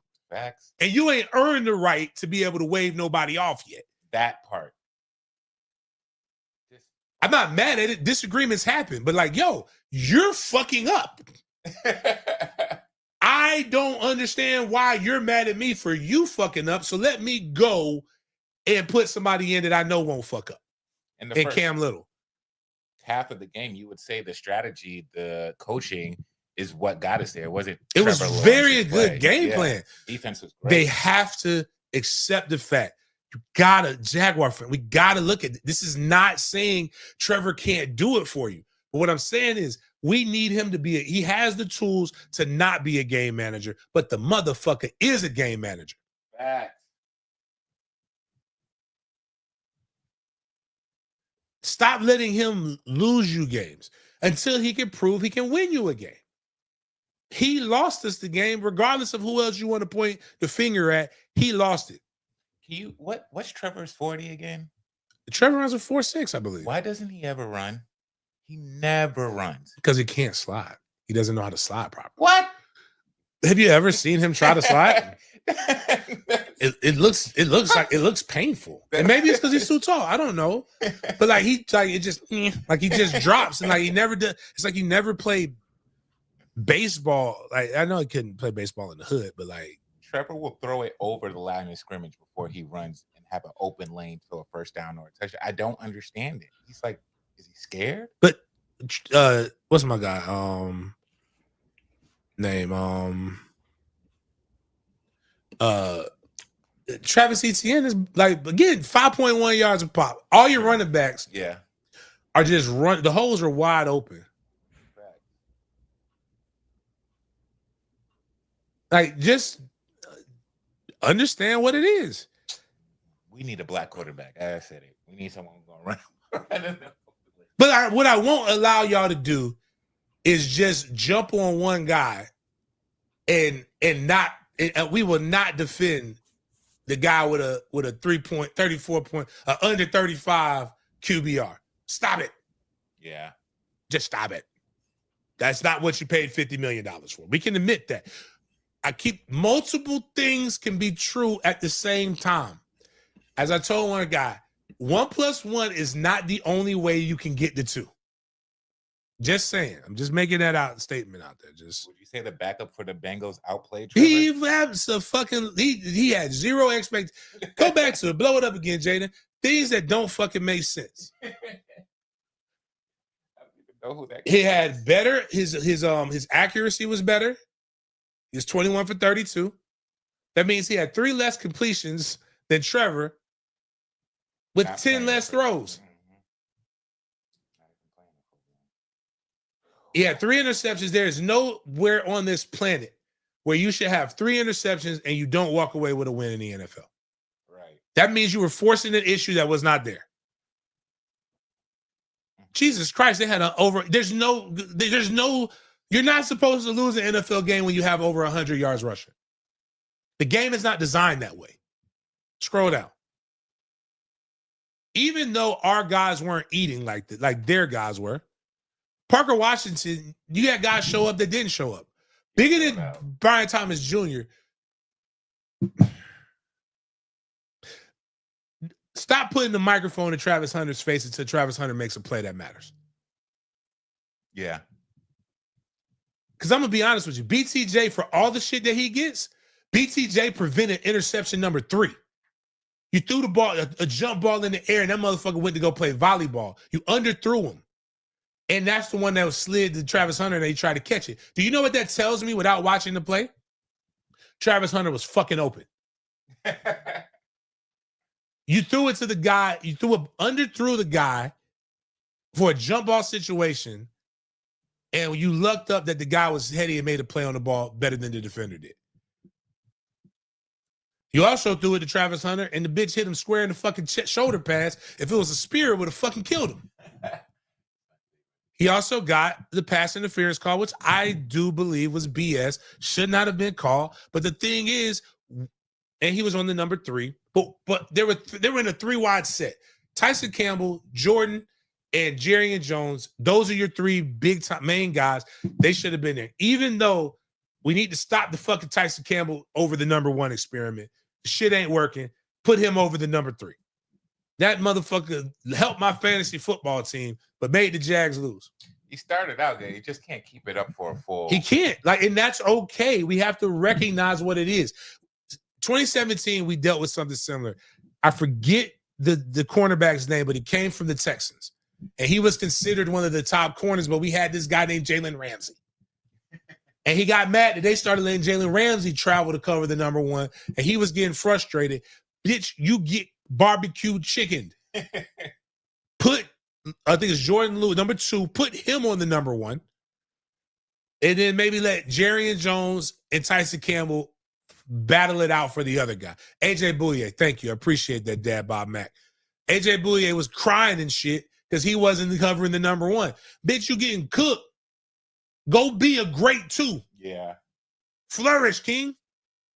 You don't need that pressure. That's but true.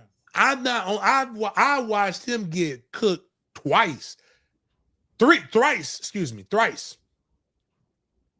Wingard did the thing that stereotypical to say like that. Shout out to his interception. But bro, go make the tackle. Go be the safety. Don't go make the big hit. Just go wrap him up.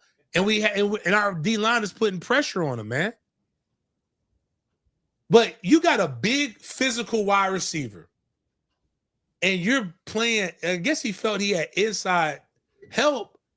Man, fuck it. Take away the slant inside the 5. You got the sideline to help you with the damn with the fade. Yeah. And then they putting pressure on the quarterback. That ain't fucking that ain't Joe Burrow. You're right. Jerry was getting cooked too. But you're right. But he also, like, that touchdown that Jerry had was a fucking great catch that they had on him. Yeah. Actually, one-handed, falling backwards and shit. All right, bro. That's just God's will. God wanted him to make that tackle. Yeah, 1 foot inbounds. The foot taps, and then he lands his shit on the same leg. A lot had to go right with that one. But nothing was bad as that catch that was on Tyson. Tyson got barbecue chicken. And that ain't supposed to happen. All that being said, a backup quarterback. The Jaguars, with everybody else, sees backup quarterback, sees victory. Except for the Jags. Mind you, Mackelberry Jones was the backup quarterback for the San Francisco 49ers. Go look at his numbers and his stats. I said Mac Jones was playing just as good as Trevor Lawrence at the end of last year. Y'all would have thought I said Trevor's mom is a cross-eyed midget or something. The way those comments went, when you could see that shit. And now Mac Jones is in San Francisco without the talented wide receivers that they have, because San Francisco got rid of practically everybody to play Brock Purdy injured ass. Fuck you, Brock. I don't have a quarterback for my fantasy football team right now because of you. But Mackelberry is out there throwing dimes. Again, it's not all anybody's fault.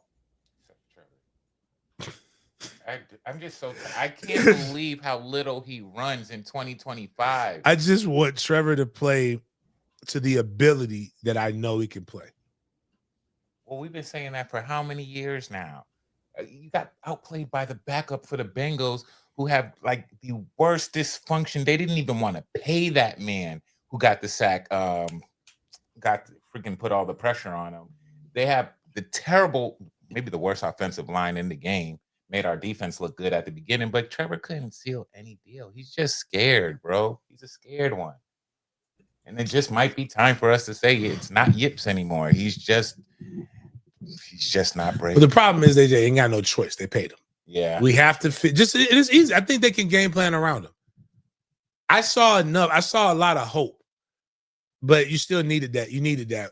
You needed the pocket. That was a W that nobody thought you were going to get. And you guys they were folding Burrow. Like it's crazy. Like like it's almost like I wish we didn't hurt him. If we didn't hurt Joe Burrow, life is better. Go out there with this other guy and just no, I've never heard of this guy before. Now this guy's getting all kinds of booty in Cincinnati. What's the fast food chain they got? They charge you like the chili and spaghetti or something. It's like a Midwestern. He's at White Castle. He get whatever he wants at White Castle. It's not White Castle, but I know White Castle. He gets whatever he wants. Skyline. Yeah, he fucking up. Skyline and got him an endorsement deal lined up right now. Donato's, he is fucking some Donato's pizza up. Right. The minute he went to the apartment, because that's where he probably lives, because he didn't even know he was making the team. That man had like 20 Donato's flatbread pepperoni pizzas waiting for him. And pop, because that's what they call it there. They don't call it soda. They call it pop. But nah, that's unlimited Skyline chili. He brought him back fourth quarter deficit. Like these are the things that they talk about in games now. And I'm like, oh shit, we had it, man. I mean, does Geno win that game if he's our quarterback? We can go through a Geno list. Smith? Fuck yeah. That's what I'm saying. We can go through a list of J5. Jameis wins that. That would win that game. You had to lose that. Successful. You know what? He needs that Jameis prayer. He didn't give him no pick sixes up, but like I pray that the Lord deliver me from throwing interceptions. I actually think that might help. That's what we kind of need. Sprinkle that little Jameis prayer on him. Give him some Jameis encouragement. Shamar Stewart got injured too in this game, James. I know that owner was mad. The owner was, but you know what? The owner deserves everything that he gets. He's a terrible person. He should have been paid Shamar. Should have been played the DN. All right. You got Joe Burrow and Shamar Stewart. Do you know what they both had in common? Neither finished the game. And both had injuries that required them to be seen by medical attention, and both had to walk to where the training room because they don't have fucking Gator the pulleys, the trucks. They don't have anything. They don't have fucking golf carts. They don't have a multi-billion-dollar organization doesn't have a $10,000 driving equipment. Oh my gosh. This owner might be inept. Like, it's not racist. I don't believe he's racist at all. I just think he's cheap and stupid. Yeah. And that's just as bad. At least racism gives us a good, thorough excuse. Cheap doesn't do anything for us. Like, you could have got one that day. Like, you could have had one. By the time Joe Burrow walked off the field, you could have had one to him by then. Somebody has one of them. John Deere should have been calling like, I will spot you one. Right. Like, this cannot happen. Oh my gosh. So cool out there hopping along, making it worse. You know how painful that is when you got one toe? That's so embarrassing. They're driving golf carts in their neighborhood. On the good news for the Jaguars, though, according to Front Office Sports, FanDuel will pay the Jaguars nearly $5 million to compensate for the $20 million that an ex-team employee stole from the team and lost at the sports book per ESPN. How does that happen? How did they steal? That's the Indian dude from Tallahassee. He went to Rickards. You remember they said like he was out there just stealing bread and gambling? What? Is he? Look, my bad, and I hate that it's an Indian. Indian or a Nigerian are the two that you don't want it to be because it feels like it perpetuates stereotypes, but it was. And he's from Southside kid. Went to IB program. Oh, wow. Very smart. I wonder how Shad deals with shit like that. Like, you think Shad just was curling his mustache? You'll store this for me? Like, pointing at, like, like, who the fuck you think you is? I just want to believe Shad is like a gangster, like just because he's so nice and smiling. But I just want to believe, like, when he closes the door, like, you just know, like, your stomach drops to your asshole because you know Shad about to do some wild shit. He about to fuck you up over 20 million. That chicken guy from Breaking Bad. Yeah, Juan Carlo. Juan Carlo. It's Juan Carlo. Is it Espinosa? It's Giancarlo Esposito. There we go. I knew it was something. I was close because I never thought he was Spanish because he only plays like real black roles. I know he was in a Spike Lee movie. He was in School Days. Yeah, he was Big Brother. Yeah, he was like hazing. He was hazing the fuck out of people, man. He's Italian and black. Oh wow! Yeah. Damn, I just thought. Well, I guess they be using vowels and shit on their last name too. The Italians. What is he trying to do? What is he doing? Confuse us. His story is really cool about before he took the Breaking Bad job. Like, he had a life insurance policy on him.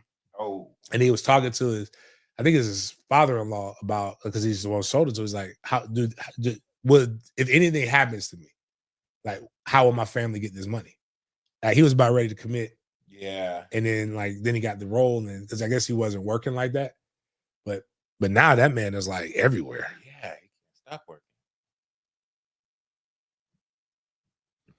So we have some news about this NFC North matchup between the Bears and the Lions. I don't even know if you want to call this a game because it was just a big brother to little brother BTA session.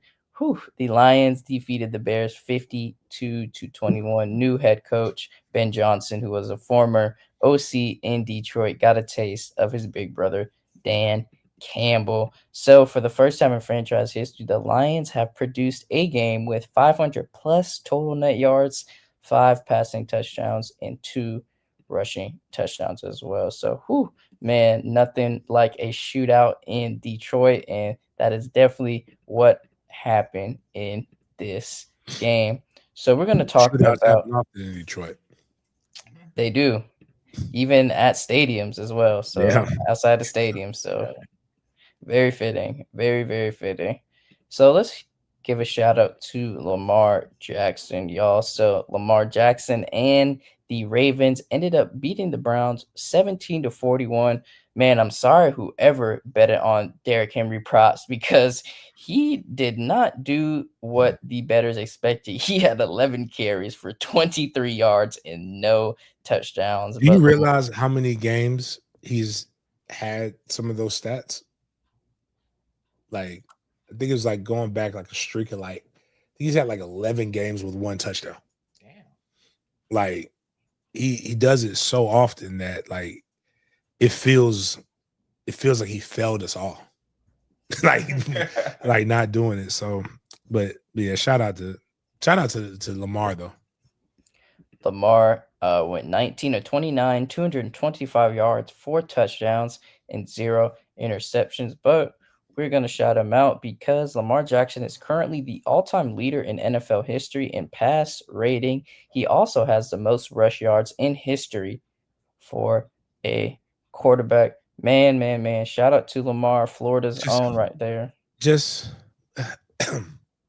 We had an opportunity to get this guy. It wouldn't have worked for us. He'd be Trevor Lawrence if he was here. If he was here. But I just want people to realize people complain about Lamar Jackson and all he does is great shit. And we make fucking excuses for Trevor. Like, and all we want is Trevor to be great. Like, I don't want Trevor to not be great. I know the worst thing in sports is potential. Potential just means you ain't did shit yet.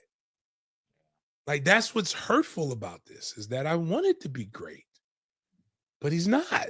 And it's okay. Like, some of y'all aren't good. And somebody has to tell us these things. Hell, y'all tell me dumb shit all the time. Like, whatever, man. Fuck these people. They're not gonna fuck up my weekend. The Ravens are the 13th team in NFL history to score at least 40 points in each of their first 2 games of an NFL season, but the first to do so without being 2-0 since they lost in that initial Sunday night matchup against the Bills. So moving along, let's talk about that Cowboys versus Giants game in Dallas. Whew, man. This game was full of highs and lows, score changes, touchdowns, and career highs. So first things first, let's look at this score right here. The New York Giants ended up losing to the Dallas Cowboys in Dallas 37-40 in overtime. So the Cowboys win over the Giants featured 6 lead changes in the fourth quarter in overtime, tied for most in a game in NFL history. So Dak has this thing with the Giants because he has won 14 straight games versus the New York Giants as well. This game was good for Russ, however, because 450 yards was his career high, but it ended up coming with a loss right here. Man, Malik Neighbors did his thing, led his team in fantasy points, had 2 touchdowns, and Malik shows you why he's that wide receiver 1. But take a look at this passing chart for Russell Wilson right here. He went 30 of 41, throwing for 450 yards, and had a 3-2-1 touchdown to interception ratio right there. And immediately after this victory, James, Jerry was saying, "Oh, I think we got a shot of winning some games." So he decided to sign Jadonovan Clowney immediately after their win to the Nothing squad. will make them a better team. You lost 8. We'll get rid of a pass rusher in his prime to sign a guy who's never lived up to the expectations. Jerry's Jerry. Imagine losing a game and potentially losing your fantasy football matchup when you had a wide receiver go 37.7 in fantasy football. That was Malik Neighbors. Malik Neighbors is cool. He don't care about the loss. You know why? Because he ate. Because that was his one complaint last year, was that he wasn't getting the ball enough. My brother, they fed your ass. And shout out to Sierra's husband for bouncing back. Malik Neighbors had 9 receptions for 167 yards and 2 touchdowns. So he was definitely full from eating this game. Shout out to Malik Neighbors, man. Shout out to Dallas for sticking through and giving their fans something to look forward to. Now we are at the Super Bowl rematch from last year. And yes, the Eagles are still on top. So the Eagles defeated the Chiefs 20-17 in a defensive juggernaut heavy game right here. It was very, very slow for both offenses, running and passing.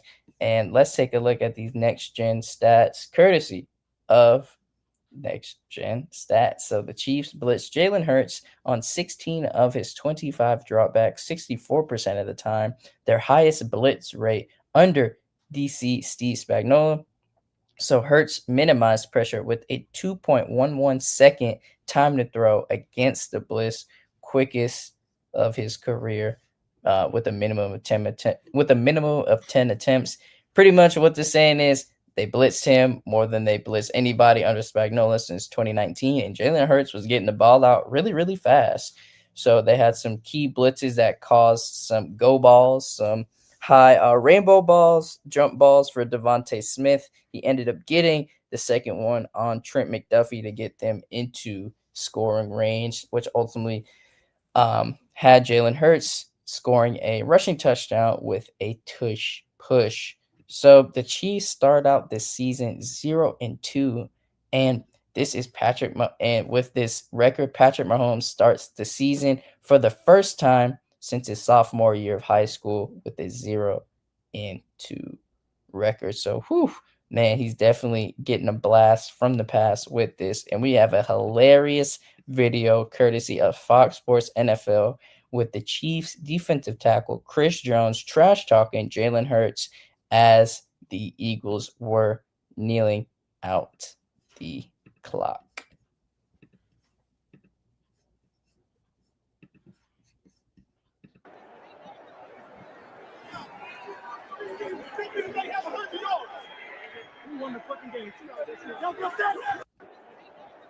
I like it. Here's what I want to say. Like, one, Patrick Mahomes didn't lose that game. Patrick Mahomes, from a quarterback perspective, again, what I saw, he did what he needed to do. Jalen Hurts won that game. From a quarterback perspective, doing what was part.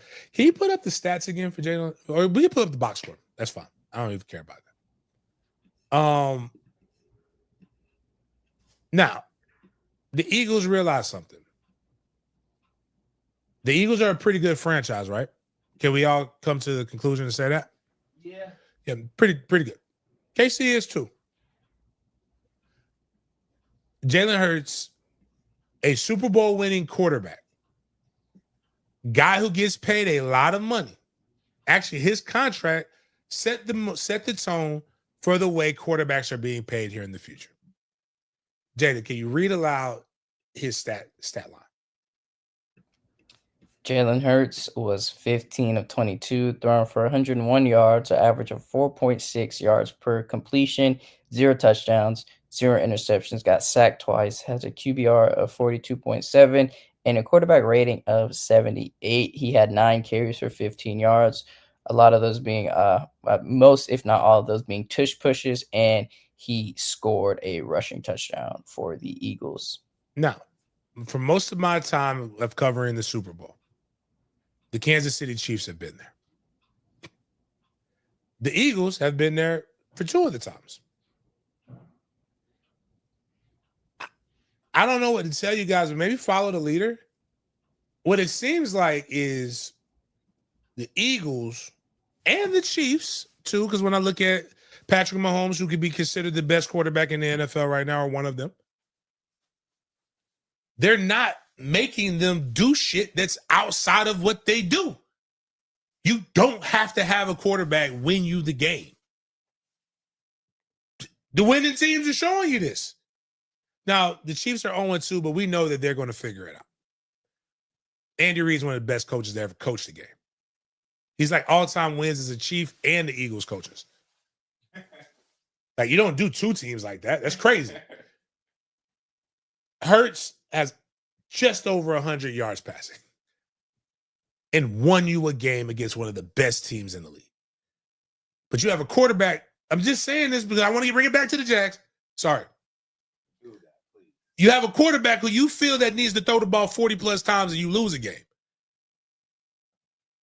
Super Bowl champs, you just want to be 2. Being 2-0 is more important to winning programs or winning franchises than proving a point of a guy that cannot win you a game at this juncture in his career. Saquon's doing well. They feed Saquon. It's really, the game is nowhere near as complicated as folks make it. And he got good wide receivers on his squad. One of which is again affecting one of my fantasy football teams. As always.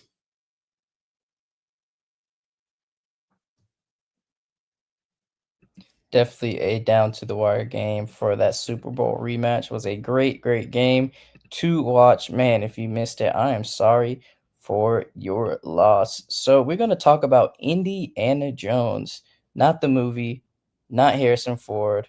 We are talking about fellow AFC South quarterback Daniel Jones. Man, he is getting a lot of love, and rightfully so, because the Colts are the first team in the Super Bowl era to not punt in either of their first 2 games in a season. Yes, you heard that right, courtesy of NFL Plus. So yesterday they defeated the Broncos 28 to, or excuse me, they defeated the Broncos 29-21. 28. Daniel Jones, went 23 of 34, 316 yards, an average of 9.3 yards per completion, and had a touchdown as well. So, man, shout out to the Colts, and they look like they're rocking this year, James. I would not expect them to be at the top of the AFC South, but looks like Indiana Jones and that squad are doing damage to teams, man. I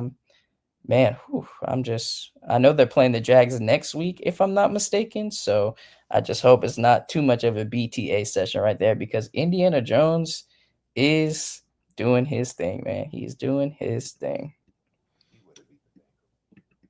He definitely would have beat the Bengals. But you know who they compare Daniel Jones? Who's Daniel Jones's comparison? No, Trevor. Oh, Daniel Jones got fired from his job in New York and went somewhere else and flourished. that's true. Can we pull up the stat line for Daniel Jones just to rub dirt into it? Indiana Jones. That's a cool nickname. He has to continue to earn that.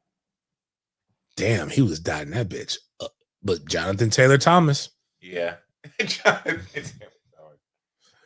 Wasn't that the boy, the kid that all the girls love from, was it Home Improvement? Yeah, Home Improvement. Yeah. 25 for 165. I have him on my team. Jeez.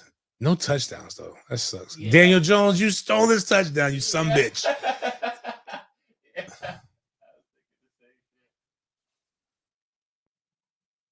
I can only imagine the player prop for Daniel Jones to get a rushing touchdown. Must have been at least plus 400, man. But shout out to whoever betted on that. Speaking of notable quarterbacks, I wanted Daniel Jones so bad, and they screwed me. So Jalen Hurts joins Joe Burrow as just the second QB to beat Patrick Mahomes 3 straight times. We know Joe Burrow defeated the Kansas City Chiefs in the AFC Championship when they faced the Super Bowl Rams in the when they faced the Los Angeles Rams, in the Super Bowl in 2022. So, Jalen Hurts, Joe Burrow, one of the only two to do this historic accomplishment. And shout out to these quarterbacks, but also just want to reiterate, get well soon, Joe Shiesty, with that turf toe surgery. And you mentioned him at the beginning of the show, James, but Mac Daddy is doing his thing in the Bay. So he's doing this thing for Mac Dre in the Bay, and man, he was slinging it right here. 279 yards, 3 passing touchdowns for your boy. Is there a thing? Can we how is he doing this? He would have beat the Bengals. He would have beat the Bengals. Like, that's why I'm so sick right now. We could have, man. Oh, man. My bad. Oh, it was our league that I got there. Oh, shout out to Daniel Jones. Oh, you had him? Yeah, I did have Daniel Jones. My bad. It was our league that I got him. Yeah, because I had Brock Purdy in both leagues. All right. My bad. Shout out to Daniel. He would have beat the Bengals. Mac Jones led the Niners to defeat the Saints in New Orleans 26-21. Like I said, 26 of 39, 279 yards, 3 touchdowns. Christian McCaffrey was back, 13 carries, 55 yards. Not the best game from him. Mac Jones, 6 carries, 6 yards. Juwan Jennings was a leading receiver for the Niners. He was questionable at the beginning, right before this game. 5 receptions, 89 yards, and a touchdown. Christian McCaffrey had a receiving touchdown as well. Ricky Pearsall, a.k.a. 50 Cent, had 4 receptions for you hit with a few shells, walk with a limp. But Mac Jones, a.k.a. Mac Daddy, doing his thing in the Bay, man. Love to see it. Shout out to Duval's own, man. Love to see one of our own doing his thing out there. Wish we still had him, though, James. I wish we still could have had a backup QB battle between him and Browning, and put my money on Mac Daddy. Get the dub, man, because he knows how to get BTJ the ball. Yep. where he's not scared. BTJ didn't drop his passes. For sure.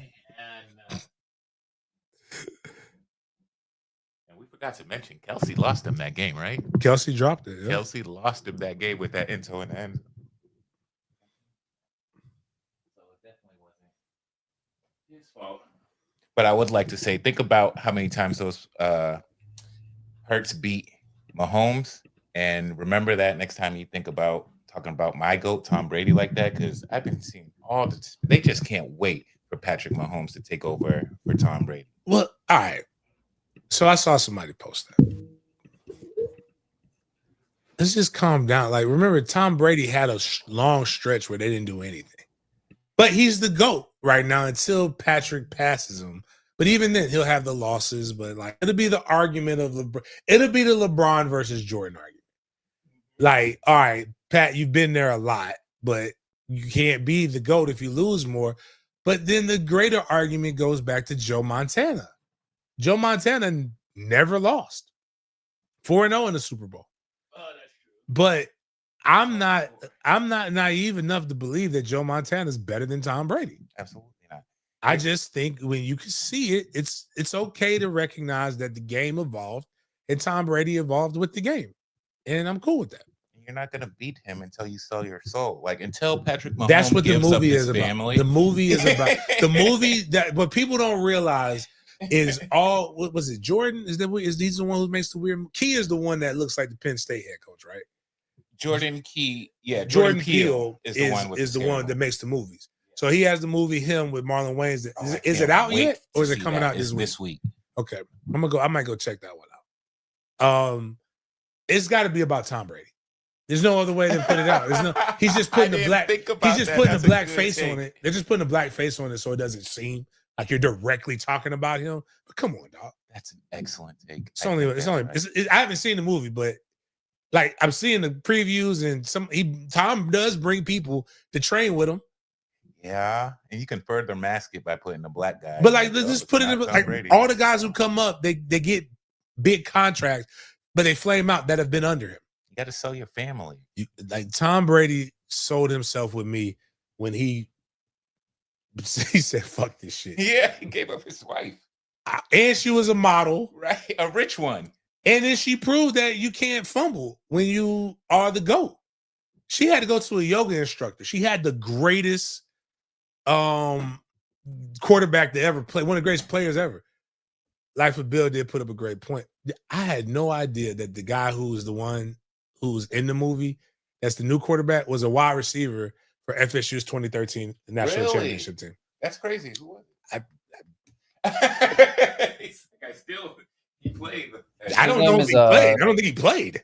Oh, I think he played in 2016, but his name is Tyreek Withers. Yeah, he's a wide receiver. Oh, so he wasn't on that team, on the Natty team? He was just on FSU's team?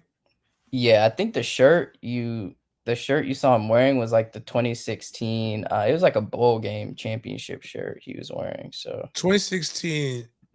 Oh, that's when we went to the Orange Bowl. Yeah, it was that picture. Yeah, it was an Orange Bowl championship shirt he was wearing. But yeah, he went to FSU. So yeah, he was in Atlanta. He was in Atlanta too. One of the funniest Atlanta episodes. So they said black and white. I don't remember that. I didn't see that one, but somebody did bring that up. It's called a rich wigger, poor wigger. So that's what it was. I'm not watching the name with that title. That they got to try harder. It's hilarious. That's your boy right there. Donald Glover is the Atlanta. Oh yeah, so you know it's probably good. Yeah, you know it's good. The name makes sense though when you watch the episode. Okay. It makes sense because he's biracial, and that's like the undertone of the whole rich wigger, poor wigger. Yeah, so it was funny. One of the funniest Atlanta episodes for sure, and it's funny. Talked about Atlanta. That was the Kevin Samuels episode. Yes, it was. Kevin Samuels is in the episode? Wow. Yes, him and older comedian, older black guy. Man, I forgot his name. I'm gonna look it up right now. Man, his name is slipping me. Let me see.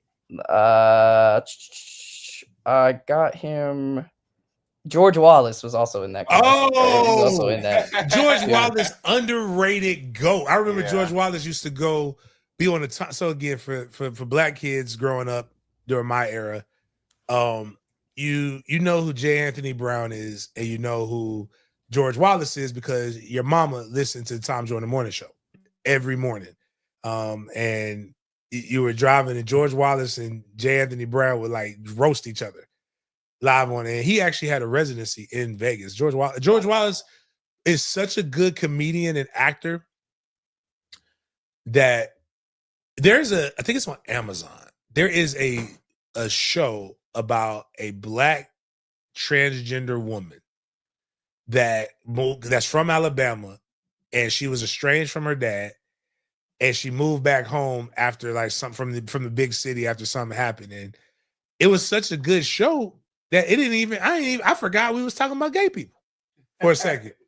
But like it's just the reactions you would have as a black man and finding out that your son is actually, now this is weird because he did say, he's like, I'm sorry, pretty lady, you have the wrong house. You can't be looking for me.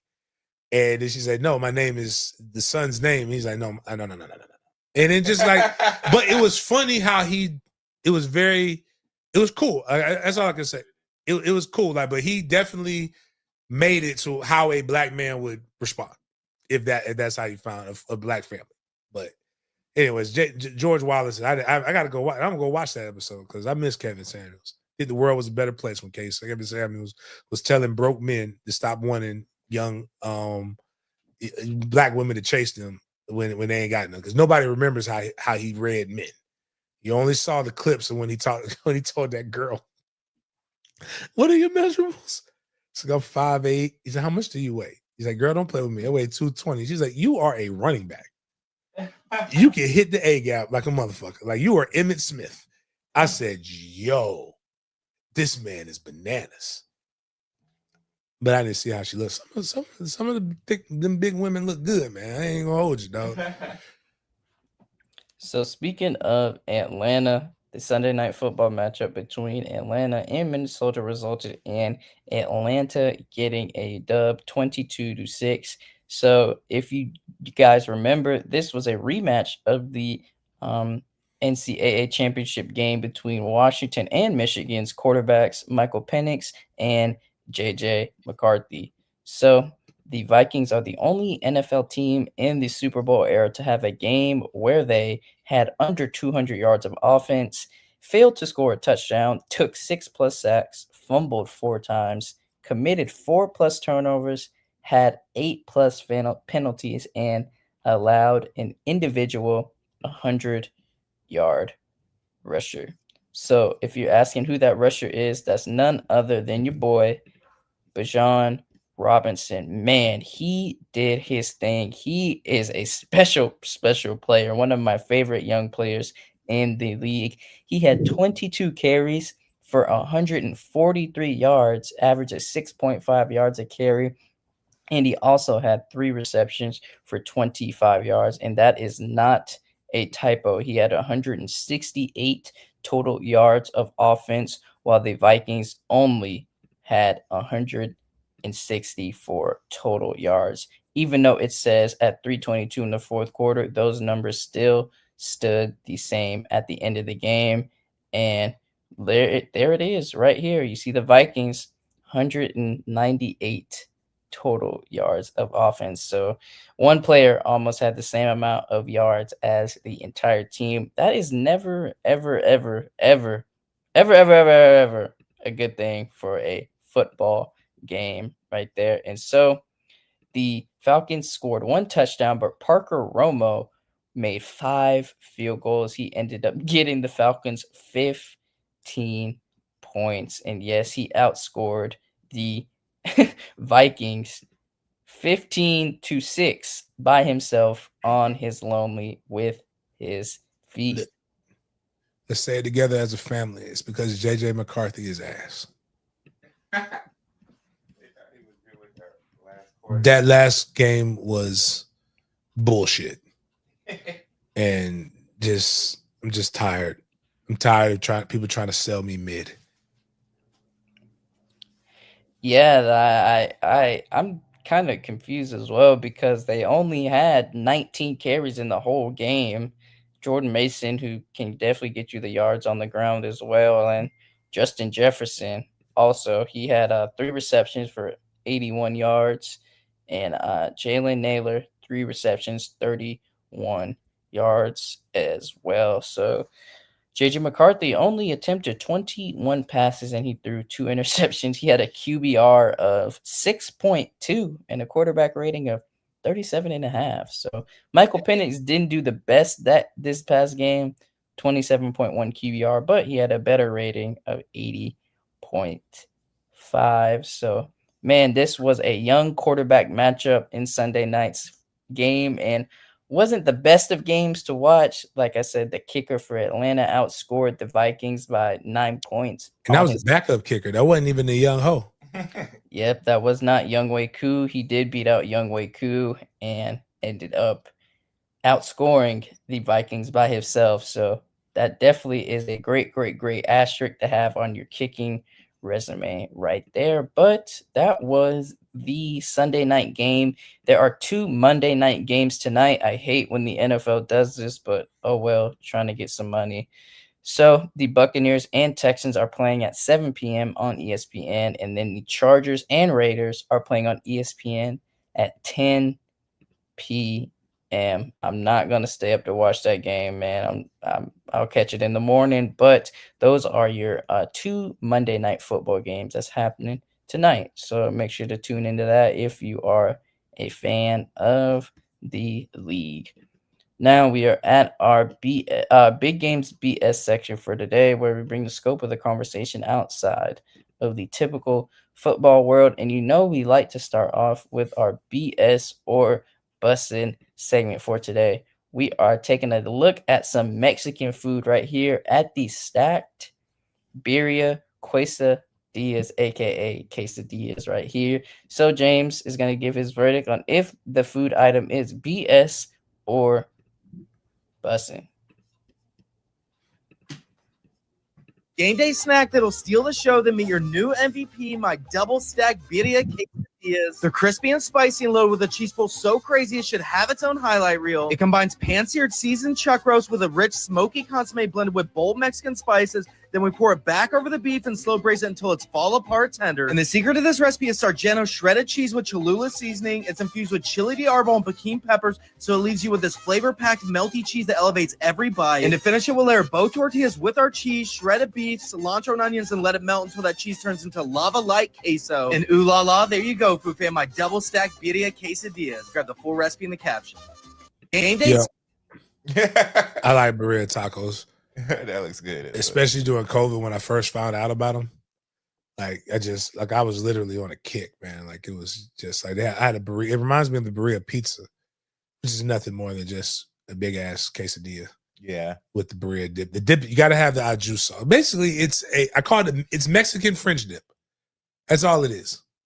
It's literally a French dip that's just in a taco. And it's delicious.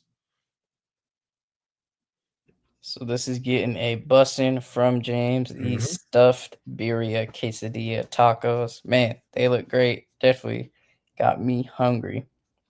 Speaking of hungry, this is going to be our last topic for today.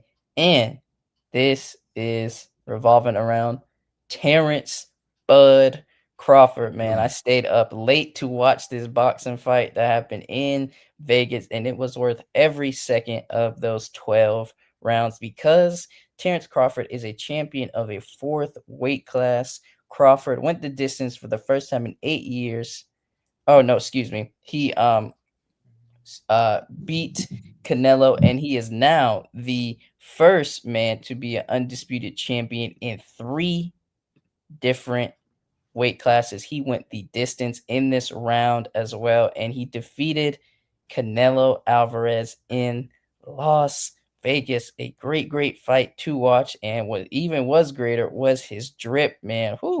Terrence Crawford is wearing a custom Everlast off-white shorts and a walkout jacket and elite boxing boots right here. Man, he was dripped out, man, and Canelo was wearing some Amiri as well. But nice. And I knew it was going to be crazy because Terrence Crawford walked out to a Mexican band playing music in just Spanish. And I thought it was Canelo at first, but then Canelo went second, walked out second. He had a mariachi band. So I knew Crawford was about that action when he pulled up with the Mexican band. But man, Crawford won in decision, unanimous decision. He won, by my opinion, at least 3 or 4 rounds. 2 judges had him tied for winning by only 2 rounds, which I call cap. But Very much so, cap. I only had Canelo winning like 4 of the rounds, if that. Like, I didn't see the first 2. Miles had to remind me because I forgot. I was like, okay, then where am I going to go steal this from? But it was on Netflix, so I have a Netflix account. Once I realized the mistake that I had made, I also went and laid $40. I only put I treat my Hard Rock app like I treat my Starbucks app. I put $100 in there. When $100 goes away, I go and I re-up. And so the only reason I only bet $40 because there was only $40 in the Hard Rock app. If I had $100 in there, I'd have laid all $100 on my guy. I won $114. So it's pretty good. I mean, when you feel like you're going to win, I'm watching it and he was getting confident. Like Canelo just got, I almost want to, I know he didn't, but Canelo might have put money on Crawford. Because they were talking about how much he normally fights differently. But the last time I saw Canelo be outclassed like that was when he fought Floyd. Canelo said Crawford was much better than Floyd, though, in his post game. I believe it. 2 different fighters, though. 2 different eras. Everybody talks about how young Canelo was when Floyd beat him. He was like 21. Yeah. And a champion already. So you're in your prime at that point. You'll never be that young, but he was also smaller. So you're talking about a smaller weight class. Canelo is in a bigger weight class and he got outclassed and got worked. Now, I will say this.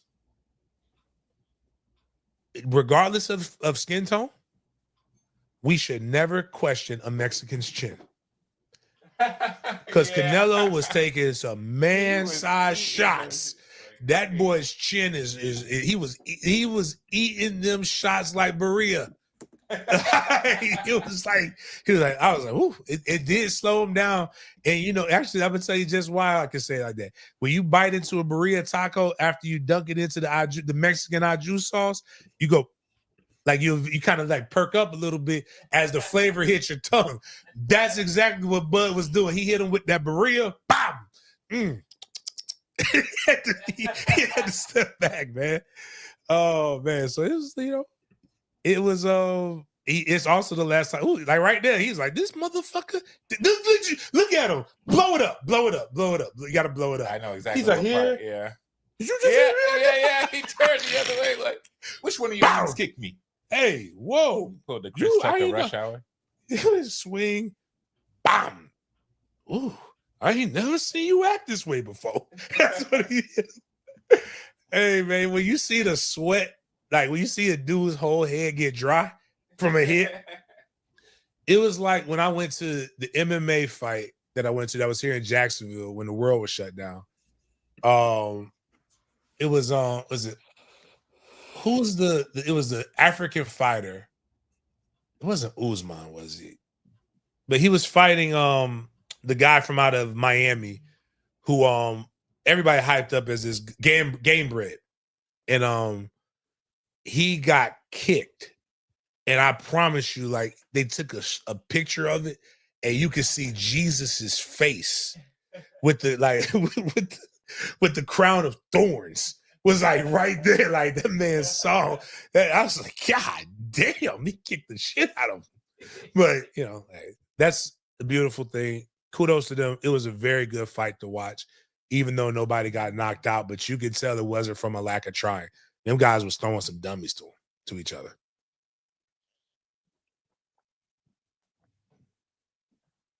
Great fight, man. Great fight. And that concludes our show for today. James, any last words to the viewers as we conclude Monday's episode?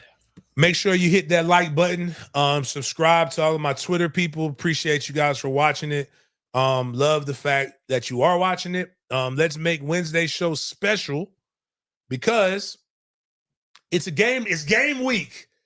Florida State has dropped the roster for who they're playing. I think Kent State is the Flashes. Is that what they are? But anyways, they're playing Kent State. Got to go 1-0 this week. I'll have some pictures with Mike Norvell. Might try to get a sound bite with Mike Norvell. He's coming to watch the IMG game. But it's cool. We want to see him live it up front of the person. So we'll talk. Me and Mike will chop it up and talk a little bit. I'm trying to think but make sure you like and subscribe.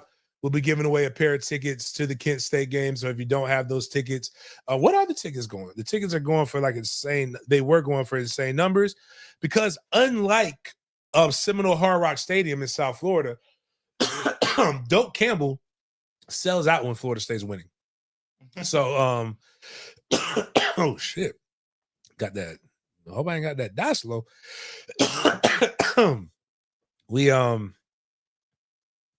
I'm trying to find these ticket prices. Tickets are going for $92, probably in the nosebleeds. Some of these tickets are crazy. Oh, that's a Champions Club ticket. The section where you would be sitting if you win these tickets. The tickets are going anywhere from $212 up to down to $112. So you're getting really, really good value on the seats. Just know that we don't do anything half-ass here. In Did Media Group, section 122, we will be giving those away. So if you want those tickets, make sure you tune in. If you also remember, if you're a greenie and you need help with hotel rooms, we definitely will help you out because you help the channel out. Please consider not only subscribing but becoming a member. You can win the $50 for the college football pick'em, as well as $50 for the pigskin pick'em with the NFL. And you would have been able to participate in the fantasy football league. We do a phenomenal job as a group picking these NFL games. I need y'all to not be so good so that I can actually win a little bit. But right now we have a Chris Tompkins and Jay Allen with Jason Farrell right behind him. It's looking like we may end up, depending on who picked who for the two Monday night games, we might have a thing where we have to carry over because there won't be a real winner. I don't do the score thing, but the college football pick 'em, who won that, I can tell you who won that, so they can make sure you inbox us your Cash App details. Oh, looks like we got the same winner we had a couple weeks ago. Grant Gray won again. Damn, Grant finna be paying for all kinds of shit. So Grant, I'll get you your $50 here in a couple of days. Congratulations on winning that. So outside of that, man, appreciate you guys for chopping it up with me. We will see you guys next time.